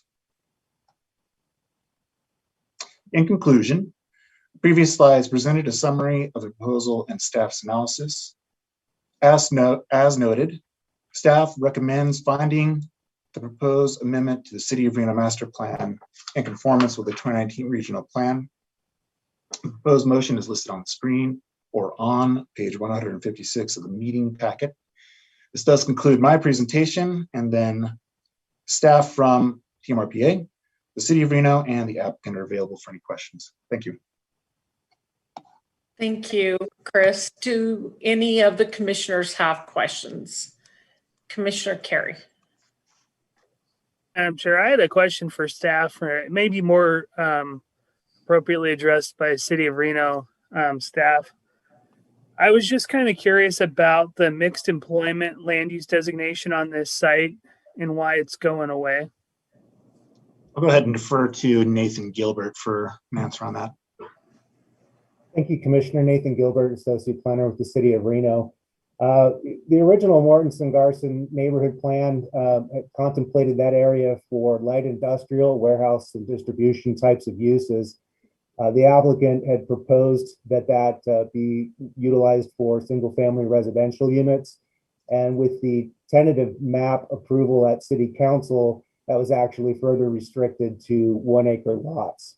So what was previously anticipated along that freeway corridor view for warehouse and distribution would now be large lot residential uses with the new master plan land use designation on that location. You may have a follow-up, Madam Chair. Sure, go ahead. Thank you for that info, Nathan. So with the removal of the mixed employment land use, there won't be any non-residential or non-open space or park land uses on the site. From the city's master plan perspective, is that a concern? No, staff definitely supported the removal of the light industrial at that location. There is still, from a zoning perspective, neighborhood commercial uses to support the overall development, but that light industrial application would be removed upon adoption of this master plan amendment. Okay, thank you. Thank you. Did that answer your question, Commissioner Carey? Yes, it did. Thank you, Madam Chair. Okay, just want to make Madam sure. Chair, if I may, just to add one thing, even though Scott got his question answered, I would add that there's also suburban mixed use on the parcel, which I think allows for non-residential use, as well as a school site in the public, quasi-public area. Thank you, Jeremy. Any other questions? Madam Chair, I have a question. Go ahead, Commissioner Gower. Thank you, Madam Chair. Question for staff. Chris, in the conformance review checklist at the end of the staff report, so I'm looking at the second page under natural resources, and you have the DCA NR3 that's applicable, and you have NR7 wildlife habitat that's applicable. Why are some of the other policies, and I'm particularly looking at NR8 wildland urban interface, why is that not checked as being applicable? Because that was, let me go. I think just off the top of my head, I believe that is a requirement of the City of Reno Master Plan. And the reason why we didn't check that for this one is that the City of Reno Master Plan was found in conformance for policy NR8. So it didn't seem particularly relevant, even though I know there was a discussion in the City of Reno regarding the wildland urban interface, but the regional plan requiring the policy be located in the City of Reno Master Plan was sufficient for this particular one.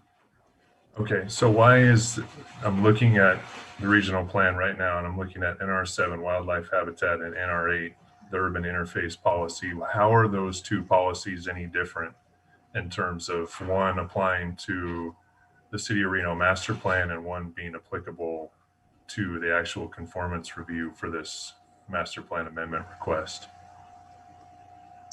That, I would say, could have possibly been an oversight in terms of checking these, but it looks like neither of them are checked on the actual checklist, actually. NR, okay. Yeah, that may have been an oversight for NR8 being checked. So that, I think, would correctly read yes and yes. So NR8, the urban interface policy does apply to our decision? Yes, in terms of the policy being implemented by the City of Reno Master Plan. And if Nathan could speak to how the City of Reno Master Plan implements the wildland urban interface in a general sense, that would be helpful. And Nathan Gilbert, Associate Planner. The master plan has supporting policies, which were evaluated by the Planning Commission and City Council. The tentative map, which is not subject to regional conformance review, had specific conditions of approval related to wildlife management.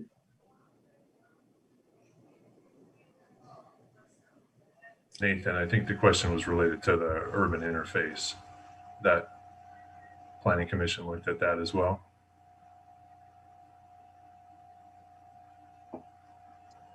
Is there a specific policy that you're referencing, Commissioner Gower?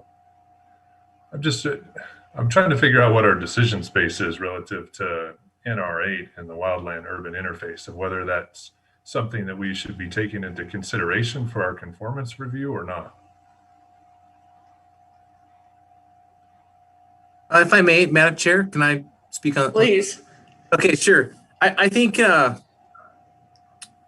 this case, we were particularly focused on the increase in open space, and that was going to be a good benefit for the mule deer winter range.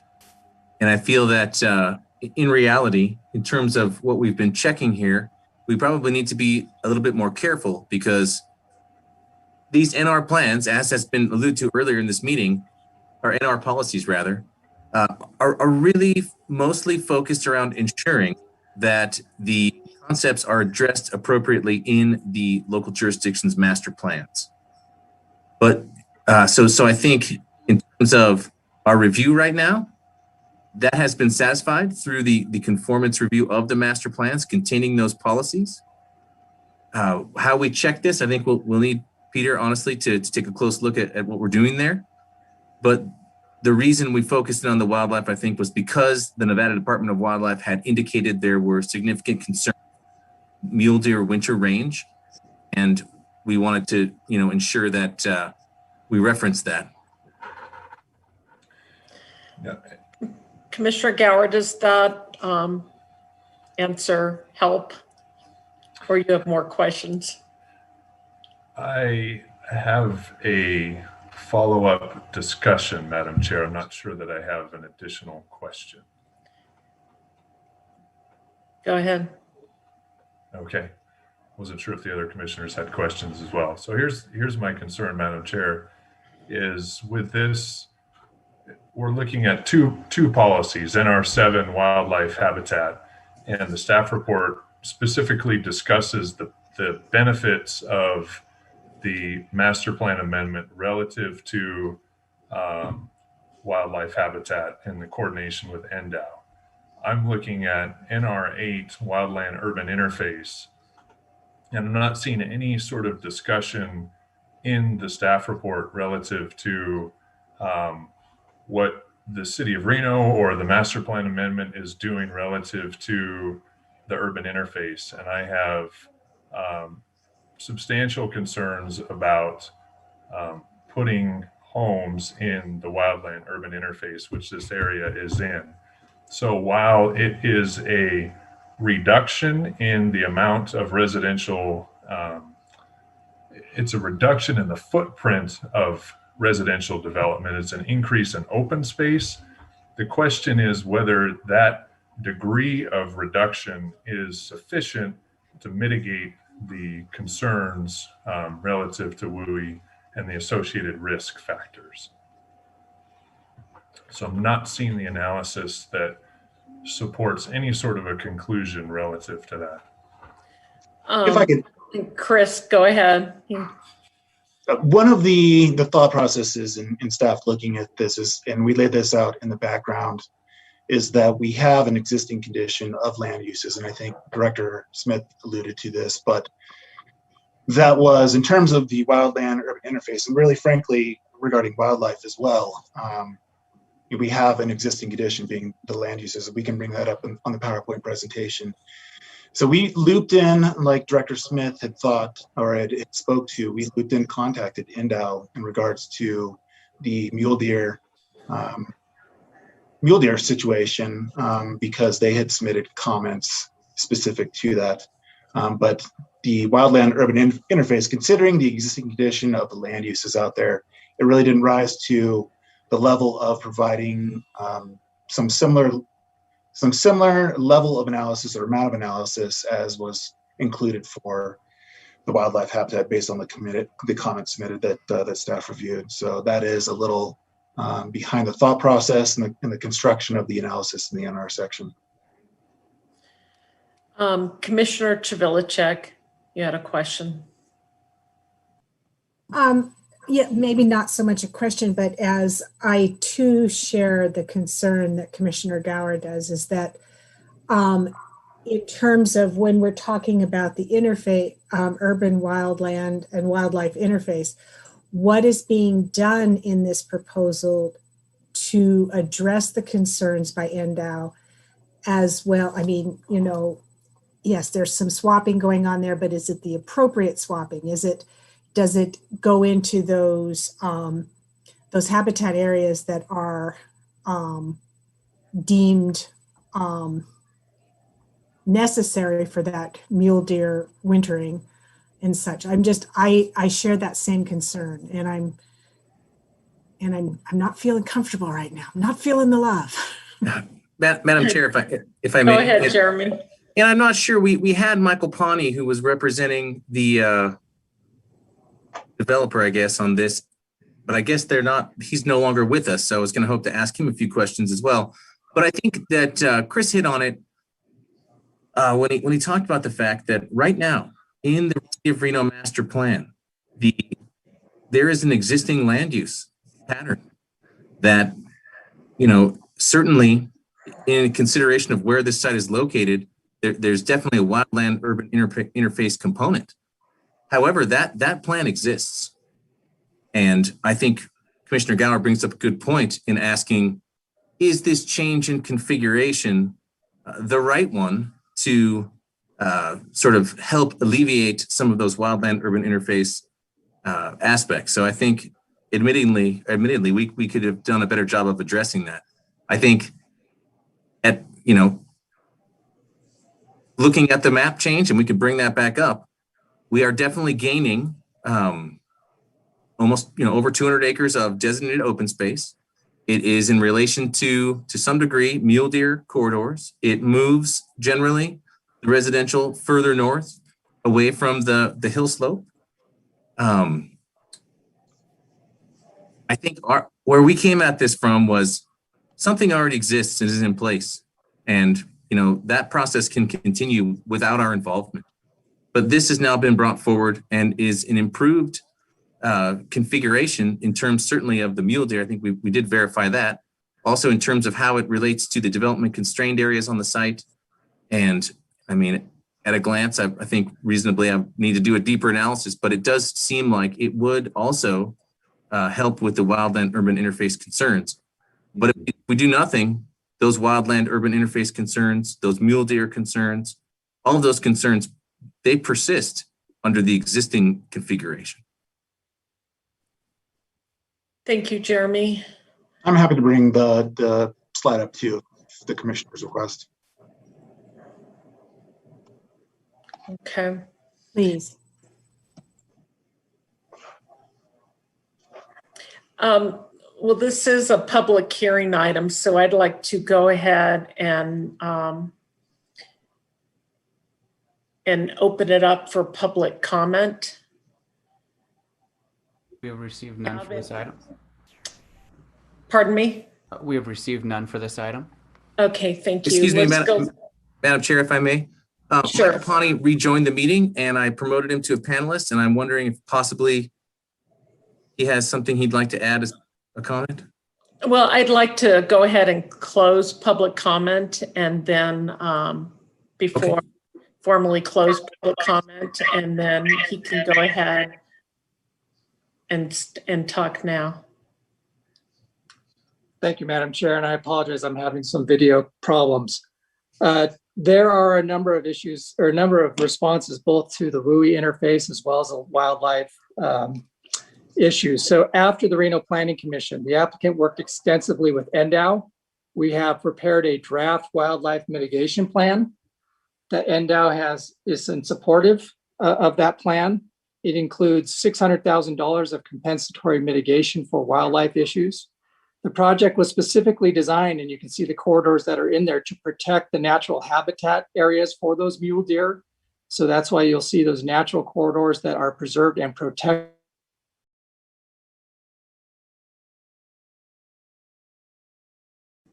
Okay, we lost you. Your screen froze.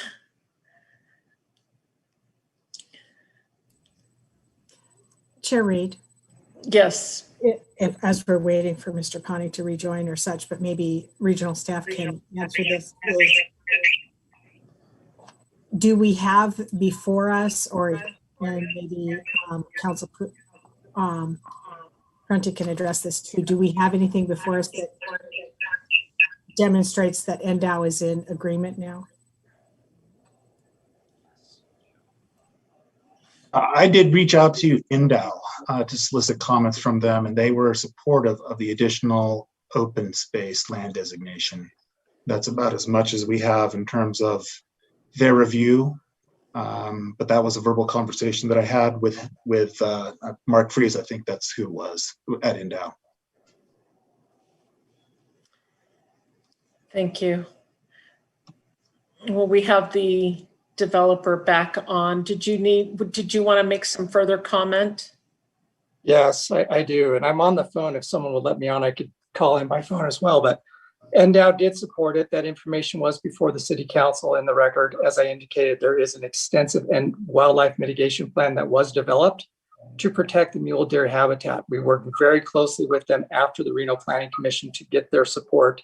That was a very critical element. We also added conditions of approval to address the wildlife mitigation. With respect to WUI, there were additional conditions of approval. All homes will be fire sprinklered. There's a WUI wildlife vegetative management plan that has to be put into place, and a number of urban interface requirements to address the city of Reno's code and policies with respect to the WUI wildlife interface corridor areas. Again, this is a master plan conformance review. We satisfy the city of Reno's master plan policies with respect to WUI interface, as well as wildlife management, which they have extensive policies on both. This project is an improvement of current conditions. So when you're looking at— Okay, we lost you again. If I could just really quickly, policy NR8 that we were talking about earlier with Commissioner Gower, looking at our matrix of what was satisfied in terms of the City of Reno master plan. It looks like it was implementation measure 6.2E, and I don't know what the language is on that, as well as guiding principle 6.2C, and that I believe is located on page 59. So those are the two policies or implementation measures or guiding principles, whatever the proper term is, that we use in order to find conformance with policy NR8 of the 2019 Truckee Meadows Regional Plan. Thank you. Commissioner Taylor had a comment or a question. Yeah, thank you, Madam Chair. When this was at the Reno City Planning Commission, one of my biggest concerns and the reason that I was not in support of the tentative map was the wildlife concerns. And at that time, the applicant had some conversations with NDOW, but there was nothing in place. So looking at the reports now and just hearing what Mr. Pawnee said, it's a significant improvement and step forward, a positive step forward. And then hearing that there was funding tied to the NDOW report, I think I'm in a place that I can support this just for consideration now. Thank you. Thank you, Commissioner Taylor. Do we have the developer on the phone now? Because I see a phone. I am. There we go. All right. I am. Please apologize. continue. No worries. So again, just to highlight the wildlife mitigation, again, the development was configured to create the extensive and contiguous corridors for the wildlife based on studies, extensive analysis of where those mule deer habitats were. The wildlife mitigation plan that we've developed with NDOW includes a fire prevention program, noxious weed treatment, fence design standards, public outreach and education, adaptive management, as I mentioned, over 600,000 in compensatory mitigation. And we also added a condition number 13, which requires additional wildlife mitigation enhancements on the project. All of these were enhancements that were provided after the Reno Planning Commission. Given some of the comments that we heard, we wanted to be very responsive to the concerns that were raised at the Planning Commission and improve the project before it came to City Council. On the fire, as I mentioned, there is a new fire station site at the entrance. We are paying $1,600 a unit for a fire facilities contribution. There's a WUI wildlife vegetation management plan that will be put in place. Secondary fire access is required per fire code, and we've had to accelerate the construction of that secondary fire access. This is a new condition following the Reno Planning Commission at the request of council. Automatic aid will be provided, and we provided additional enhancements. As I mentioned, all homes will have fire sprinklers. At the City Council, we had an additional condition that we will construct a temporary residential fire and EMS station, again, to address kind of the timing concerns that were raised at Planning Commission between the construction of the new station and the first C of O of the home. So a number of additional conditions were added to address both the WUI interface as well as the wildlife management after the Reno Planning Commission. Given the concerns that were raised, we wanted to be very responsive and address those, and City Council recognized those improvements, and that's why they approved this project. Again, we're talking about a master plan amendment, and as I was trying to mention earlier, this is a significant improvement over the current master plan zoning of the site. And if the current zoning is conforming, I think all of the improvements that we have here, especially the way we've designated and configured the open space to protect natural drainage areas, wildlife corridors, old growth tree stands, very responsive to all of the policies that are inherent both in the City of Reno's master plan and your regional plan.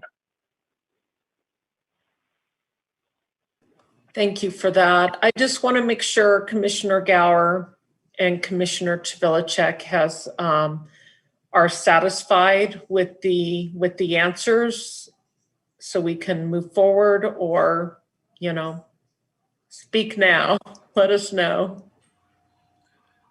Madam Chair, thank you for that opportunity, Commissioner Gower. I just want to clarify that I am and was satisfied with NR7, which is the wildlife corridors. That I believe has been very well addressed through coordination with the Nevada Department of Wildlife and incorporated into that migration plan. So I'm very happy to see that as part of the project.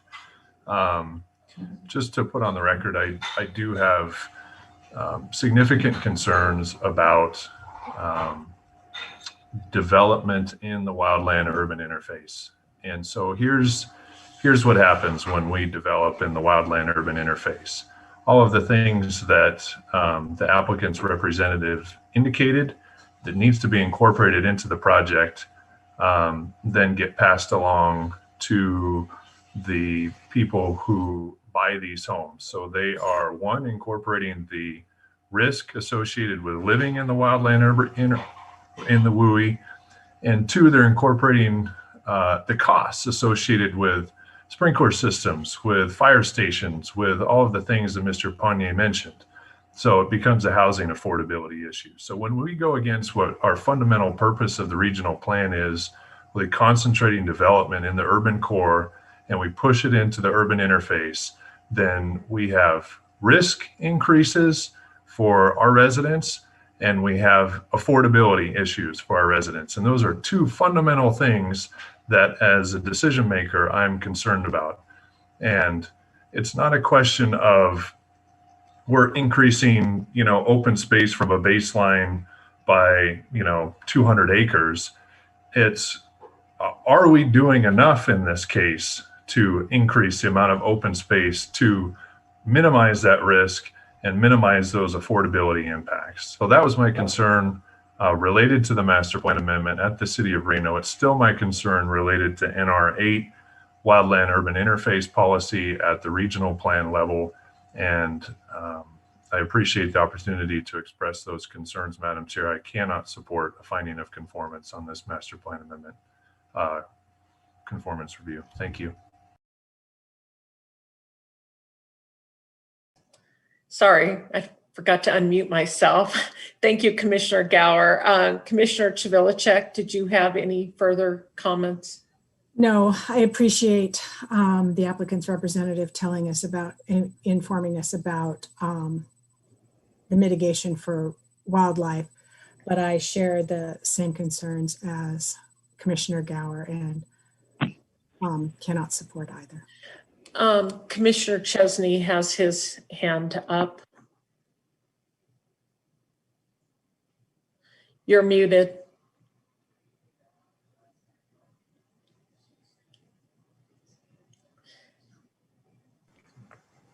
I absolutely support Commissioner Gower's concerns, and I'd like to pass on to the developer that you can throw $600K at it, but the animals don't really know where that money is going to go.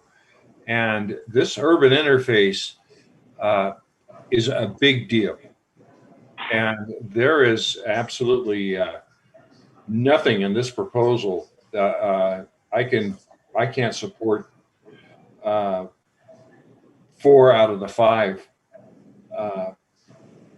findings. I find this beyond itself. Thank you. Thank you. Madam Chair, may I speak to the urban interface questions? Sure.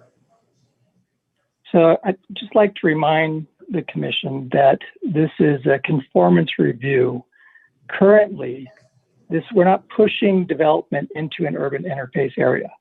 This is already approved. It's come before the commission multiple times, as your staff indicated, both through the Mortenson-Garson Overlay District, the Mortenson-Garson Neighborhood Plan.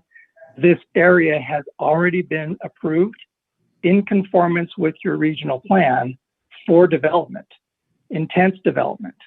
And what we're proposing today is a change which reduces the density, which reduces the number of homes, number of lots in this area, which increases open space, which reduces the amount of urban interface with the wildland areas.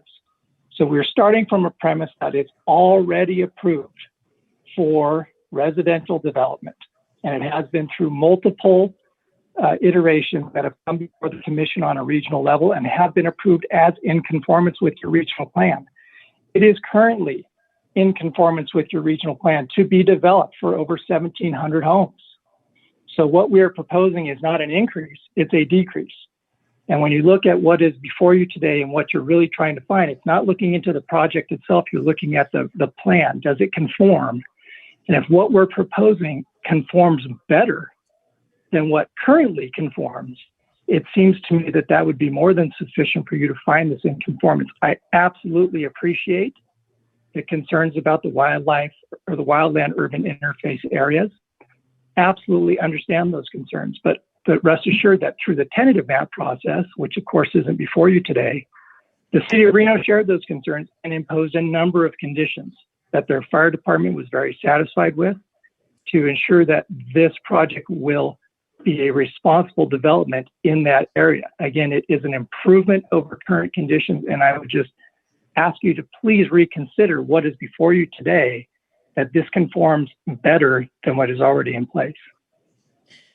Thank you.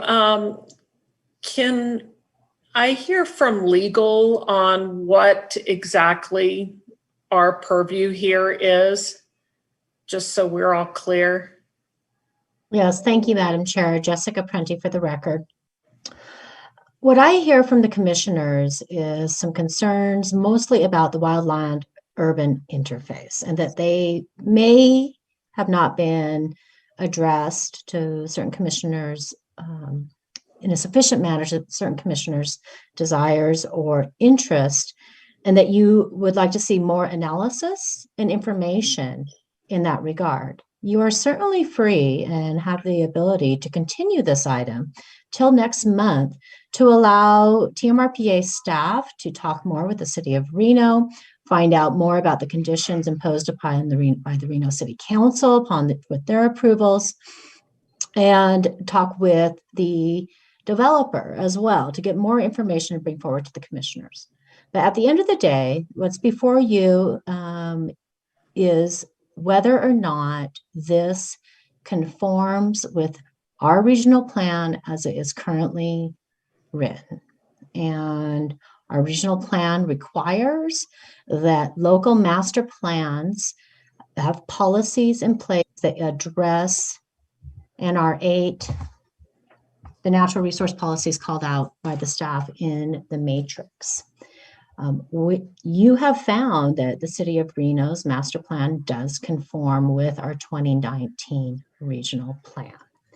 And then we also know that we have the natural resources plan that's also going to be developed and implemented, but that's not in effect yet. And so what you have before you is you have your regional plan, you have the policies that require the local master plans to have natural resource policies of varying degrees, and you have the fact that you have found the Reno City Master Plan in conformance with the 2019 plan. And then you also have the history of what has been currently approved and found in conformance, albeit with the 2012 master plan, I believe, or the 2012 regional plan, or its predecessor, the 2007 regional plan. So that's what's before you. But you are certainly free to make a motion to continue this item to your next meeting so that staff can get further information and do further analysis to address this one issue that there seems to be some concerns about. Thank you, Jessica. I really appreciate you clarifying that. Commissioner Chvilacek. Yes, to Council Prenti's statement there, when you, because you were talking about the natural resource section of the 2019 update, and when in the matrix it says it does not apply, are you referencing that because it's still in development, or Chris, at one point you said maybe it was an oversight in terms of which boxes were checked or not checked. I just need some clarification so I can wrap my head around this. Yeah, I think the end result is NR8 should have been checked in the checklist, and then the analysis that would have been put forth, it would have been checked yes applies, and then also yes conforms. The analysis that would have been put forth at a basic level would have identified the policies that I spoke about, that we found this policy satisfied through the City of Reno Master Plan.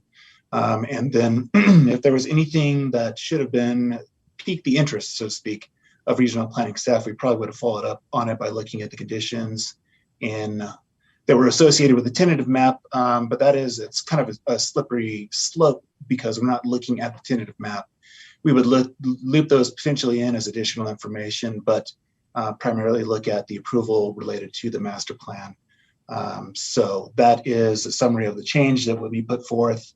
And then at a basic level, the analysis that we would include to show that the City of Reno master plan was found in conformance in regards to policy NR8, and then any additional information that staff felt supported that.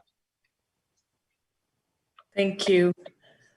Commissioner Tvelicek, did you have another question, or is your hand raised from the last one? Okay, just want to make sure. Commissioner Taylor. Thank you, Madam Chair. I guess I have another question for Chris. So if this request is not approved, does Santara Quilisi go away? It does not. Nope. It continues on as the land configuration currently is, and that would assume that they didn't appeal this decision if there was a decision to deny. Didn't appeal that to the Regional Planning Governing Board, or if they did appeal it and the decision of the Regional Planning Commission, should a denial be put forth, if that was upheld. I mean, the development's still there, right? Yes. Yep. This project would not make this go away. Exactly. But it would reduce the amount of mixed employment and increase the amount of open space. Yes, reduce the land use for mixed employment, or eliminate mixed employment. It would reduce single family land use, increase open space land use by 214 some odd acres. Okay. So my next question is, by doing that, making those changes, is that a positive or a negative impact on the wildlife and the heat island and some of the other concerns? Staff's view is that is an absolute positive for the region. Okay. And that's the primary lens through which we looked at it, and we looked at other lenses, but we know open space is a common subject of interest at the regional planning level. So to get a project that comes through and includes, or revises for that matter, revises to include quite a bit more open space, we view as a win. Okay, now I have a quick question for Mr. Pani. I imagine that if this is continued, there's going to be additional costs associated with this development that will also get passed on to the home builder. Is that an accurate statement? To some degree? That would be an accurate statement. Yes, to some degree. Okay.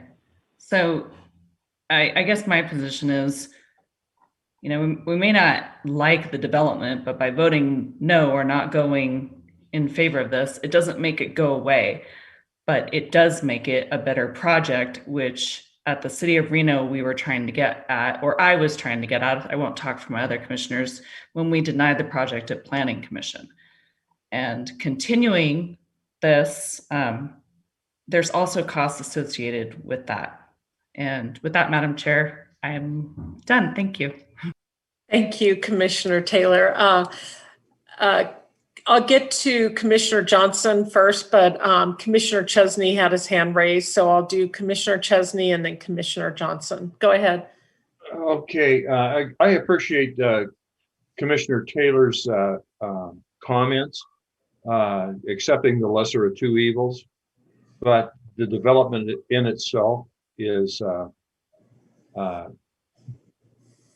doesn't meet the findings that I can see, and the developer's cost is none, or shouldn't even be considered by us at this commission.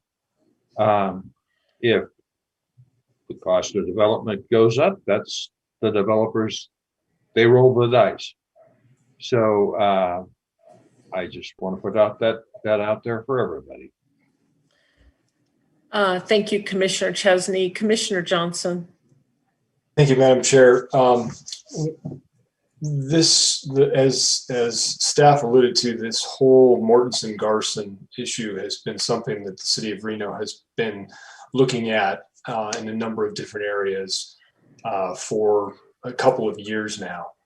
And one of the reasons that this is the first time this body is seeing it is because this is the first time that one of the sections of the plan came forward with an attempt to clean up the master plan land uses. On previous projects, we've had the original Mortensen-Garson plan with areas of zoning indicated with little to no correlation with the natural environment. And it was problematic. There were projects that were denied at both Planning Commission and Council because of their inability to align what the plan was saying and what the land use was. So when this one came before us, as the commissioners have alluded to, there were a number of questions that we had at the Planning Commission with the very topics that are being discussed here tonight. However, the whole project started with an attempt to clean up those massive areas of land use. And so the way that I looked at it then and the way that I look at it now is that from a zoning standpoint, what is currently allowed by right, by City of Reno, by the regional plan, is that image on the left, which has no correlation to the wildlife corridors, has no correlation with circulation pattern in terms of where development can be. I think it was alluded to this evening that they were eliminating warehouse space, which per the plan is shown on a, essentially a one-lane, barely developed road. So by making the zone change in the master plan use change that's before us, it was an attempt to actually make the existing land development pattern that was allowed by right more in keeping with the actual land use. That was presented. I supported the change then because I thought cleaning up the land use gave a better opportunity for both staff and the decision makers to review what was being proposed in a way that made sense. As was noted tonight, the Planning Commission could not make the findings for what was actually proposed once the zoning was changed. I can't speak to the changes that happened after that because they haven't been presented to us. The developers alluded to them this evening, and I have no reason to doubt what he's saying. However, what I'm going back to, and I think what TMRPA staff and legal has alluded to, is that this is allowed by right. This isn't a development that we're approving. This isn't something where we're changing, the tiers. I will correct at one point, this isn't a reduction in the number of houses that are allowed there. This development, there's a set number of homes that are allowed, and they're going to build as many of them as they can. What this does is identifies more appropriate areas for that allowed by right development to occur. So I appreciate all of the comments. I certainly appreciate the consistency that Commissioner Gower has demonstrated from the beginning of this all the way through. But I can support it because it's actually taking an allowable use by both City of Reno and the regional plan and clarifying it in a way that's more appropriate to what's there. And I think that's what's before us this evening. So again, I appreciate the discussion. I just wanted to throw a little context into why this is the first time that you're seeing this Mortensen-Garson issue. It has previously come before the City of Reno on several occasions. And so I just wanted to get that out to the commission. So thank you, Madam Chair. Thank you, Commissioner Johnson. Any other discussion, questions?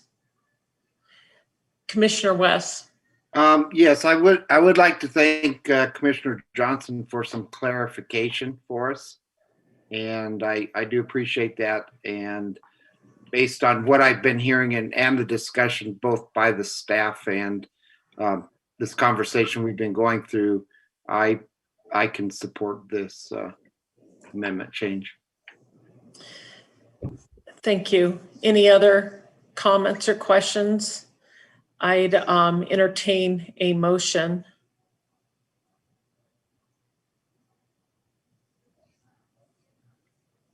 Commissioner Johnson. Sorry. Oh, everybody jumped in at once. I think Commissioner Taylor kind of beat you to the hand raise.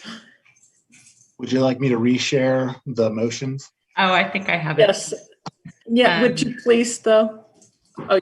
Thanks, Madam Chair. I am Commissioner Taylor. I move to find that the Santara Quilisi Amendment to the City of Reno Master Plan is in conformance. Here, oh, sorry, with the 2019 regional plan based on the findings listed in the staff report. Thank you. Commissioner Johnson, you want a second? I will second. I was trying to hit the unmute button. Thank you. I've had that problem before. So we have a motion by Commissioner Taylor and a second by Commissioner Johnson. Any further discussion? Madam Chair, I'd like to make a comment before the vote if I could. Okay, go ahead. A couple things. First, I want to say I really appreciate the comments from the commission and from staff and from the applicant's representative. I thought that was really valuable information to include in the decision-making process. I would support what legal counsel suggested of continuing it so we could have that information available in the staff report, to make an informed decision and think about it ahead of time before coming to the meeting. I do feel that some of that information was not available to make a complete decision. So absent that complete set of information from the city, from regional analysis, I can't support the finding. And I would say too that I'm just frankly a little bit confused overall in terms of our decision space relative to these natural resource policies. I don't understand the conclusion of the discussion of if it's in the local government master plan that for a master plan amendment, then it's automatically in conformance if it's in the master plan, or do these policies apply to master plan amendments? So I would really like a little bit further explanation either from staff or legal counsel of the applicability of particularly these natural resource policies, but I think it extends to others. So thank you, Madam Chair. Based on that, I still can't support the motion, but just to reiterate, I do really appreciate the discussion. And I think with potentially more analysis, I could have gone a different way. So thank you. Okay, thank you, Commissioner Gower. I'm going to hear from Commissioner Carey and then Commissioner Chvilicek. Thank you, Madam Chair. Just a couple comments before the vote was cast. Certainly appreciate the opinion and expertise of Commissioner Gower on the WUI concern, and I certainly appreciate the discussion and comments from Commissioner Johnson and the background. I think that's really helpful for me. I'm not too familiar with the master plan in this area. I just know there's a long history and there's a settlement agreement, and these land uses are a long time coming. I would just kind of state those of you in Sparks probably have heard this spiel before, but I'm always concerned about losing non-commercial land use or non-residential land uses. I think as certainly in the city of Sparks, I've expressed this with our comprehensive plan, but as a region, I think more can be done to do a jobs and housing balance.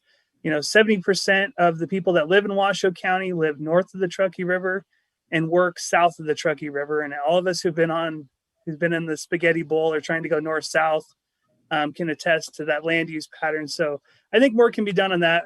But in this instance, I will defer to our staff and the staff of the city of Reno and our partners in Reno on how they want to implement their master plan in this area and achieve that jobs balance. I think from a regional perspective, I certainly am supportive of providing more open land for the mule deer in the winter range and having these migration corridors. And I think that the proposed land change, it doesn't increase, but it doesn't really adjust the total numbers allowed. I think it is in conformance from a regional perspective. And I will be supporting the motion. Thank you, Madam Chair. Thank you, Commissioner Carey. Commissioner Chivilicek. Thank you, Chair Reed. I am deeply conflicted because the way the map as presented, it clearly is a much more desirable mapping, but I would feel, I agree with Commissioner Gower that I'd feel a lot more comfortable if I had more information regarding the whole natural resource component, because for right now, I can't make that finding for natural resources. So, but I'm not sure that my fellow commissioners are in favor of a continuance, so I have a lot of conflict, Fair enough. Any other comments? Well, we have already a motion, so let's go ahead and do a roll call vote on the current motion in support of this item. Kathleen Taylor, Yes. Francine Donchik, No. Kyle West, Aye. Larry Chesney, No. Mark Johnson, Yes. Peter Gower, No. Sarah Chivilicek, No. Scott Carey, Aye. and Shelley Reed. Aye. So the motion is, it looks like 4 yes and wait, am I We're missing? at 5 yeses and 4 noes. I think, I missed myself. Yeah, I so believe- it's 5-4, so the motion passes. Thank you, everybody. For master plan conformance review, I believe it's 6. Oh, this one is also, we need 6 for this one? Yes. Oop, let's verify with our legal counsel, please. I did not know this one needed 6. 6 members, yes. 2/3 the total membership of the commission. Okay, so the motion does not pass. And so do we want to entertain another motion to continue it? Madam Chair, I'd like to Madam make a Chair, motion. one moment. Go. First, you would have to withdraw or rescind the prior action and then continue. Okay, So whoever made the motion, that was Commissioner Taylor. Would you be willing to remove the step down from the motion? if you would give me one moment, let me pull up your bylaws, please, and I can make sure that we Thank you. do this procedurally correct. Hold on one moment, please. Okay. Thank you.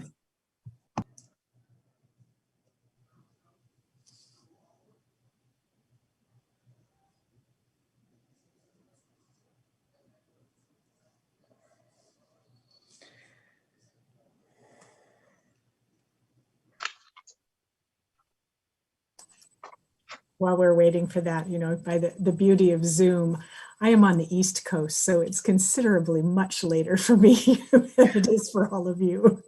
Oh, But I'm persevering. The joys of Zoom, this technology. well, my last meeting went to after midnight, so I feel your pain. Sarah, how are you able to We've get your had several of those. wolves to the back if you're on the East Coast? It's just my background. It's the wolf pack. Wolf back. Madam Chair, in Yes. consulting with the commission's bylaws, you will first need to do a motion to consider, and the motion to reconsider has to be made by a member of the prevailing side, basically whoever voted no. And that motion you can reconsider the action of denial, and then you can do a motion to continue that item until the next meeting. So it can be a joint motion to reconsider and continue, if that makes sense. Would somebody on the no side, I see Commissioner Gower nodding his head. So are you prepared to make that motion?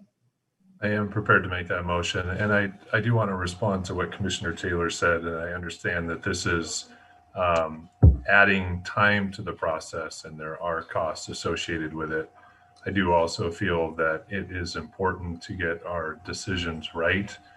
In the long run, hopefully those costs will be lessened if we're, making the right decisions for the safety of our residents. So I would like to make a motion to reconsider and continue, specifically to get more information that was subsequent to the Reno Planning Commission's meeting, because we did vote to deny the tentative map. And I understand that there were decisions made at council that may add additional information to the context of our decision here. I'd like to get more information related to NR8 and how staff incorporates that into the analysis relative to this conformance review. And if there's any way to get more information on the essentially the purview of our decision-making authority relative to those natural resources policies as part of that, that would be really helpful as well. Okay, so the motion is to reconsider and to continue this item with the getting the extra information. Commissioner Chesney, second. Okay, I just want to be clear. So we have a motion by Commissioner Gower and a second by Commissioner Chesney. Any other discussion? Commissioner Carey.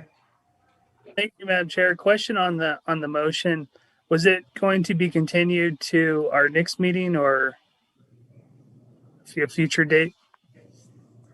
I think we should set a specific date. I would defer to staff for that. Madam Chair, if I may, we're in the process. Now that we will need to have probably a June meeting. We were going to cancel, but that's no problem. But we will need to look for a different date. Our regularly scheduled date will not work. So right after this meeting, starting tomorrow, I'll reach out to all of you and we can schedule that alternative meeting date and then take it to that meeting if that's acceptable. Is that acceptable, Commissioner Carey? Okay, so it's not to a specific date, but it will be continued to the next meeting. Is that what I'm hearing? Correct. Okay, so we have a motion, and I think Commissioner Taylor also had a comment before we do the vote. Thank you, Madam Chair. Just very quickly, the only reason cost was brought up in my discussion is because there was a previous discussion about the affordable housing attainability and what the costs were for that. So I am absolutely supportive of making sure that we have all the information for decisions. But that was the whole basis for my comment. Thank you. Thank you. Any other comments? All right, let's go ahead and do a roll call vote on this one. Kathleen Taylor? No. Francine Donchik? Yes. Kyle West? No. Larry Chesney? Yes. Mark Johnson? No. Peter Gower? Yes. Sarah Chavilicek? Yes. Scott Carey? Aye. And Shelley Reed? No. But I believe the motion did pass. There are Did 5 this votes in also favor. require- I thought there were. Let me count again. I thought there were 6 votes in favor because Commissioner Carey voted yes. This requires a simple majority, Madam Chair. Okay, all right. So the motion does pass. Thank you for clarifying that. Thank you. All righty then. Are we all ready to move on? Item 7 is reports. Let's start with the director's report. Thank you very much, Madam Chair. Just a few things to report tonight. We will be scheduling a meeting for June, the June timeframe, or the July, whatever we can work out that will fit for everyone's schedule. Appreciate your flexibility on that. Some news to report on the natural resources front. We're in the process of interviewing 2 of the firms that applied for the natural resources RFQ. That's going to be taking place next week. And so we should be able to have a selection on that, hopefully following that very soon. Our plan will be then to engage with the consultant and develop a scope of work, which we will then bring back to this body and to the Regional Planning Governing Board for review and discussion to make sure that we're headed in the right direction, and that, we're just to make sure that you guys are on board, really. So that you can expect that to come your way. In the COVID realm, for a long time, we were running the Truckee Meadows COVID risk meter. I'm happy to say that over the past several weeks, we've been in the process to hand that responsibility over to the Washoe County Health District. And so now the Washoe County Health District is the manager of the COVID risk meter. We're here for support, but they're actually doing that now, and they're going to be keeping that alive through the summer and into the next fall winter season to make sure we're keeping an eye on how the virus, may or may not resurge. So that's still a valuable tool, but now it's in, I think, the appropriate hands of the health district.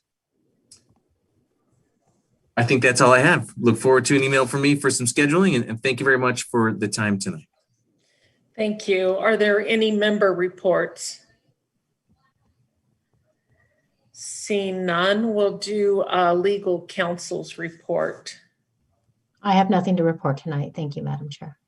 Thank you. Are there any requests for future agenda items?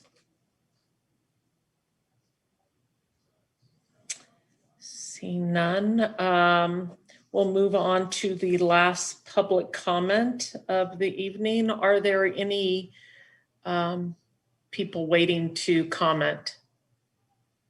Chair Reed, this is Commissioner Chvelichek. I was recently Monday night, participating in the Truckee Meadows Parks Foundation meeting. And there were several references to the Truckee Meadows Trails Plan. And there was some questions about who was leading that plan. And several members of that Parks Foundation felt that it was TMRPA.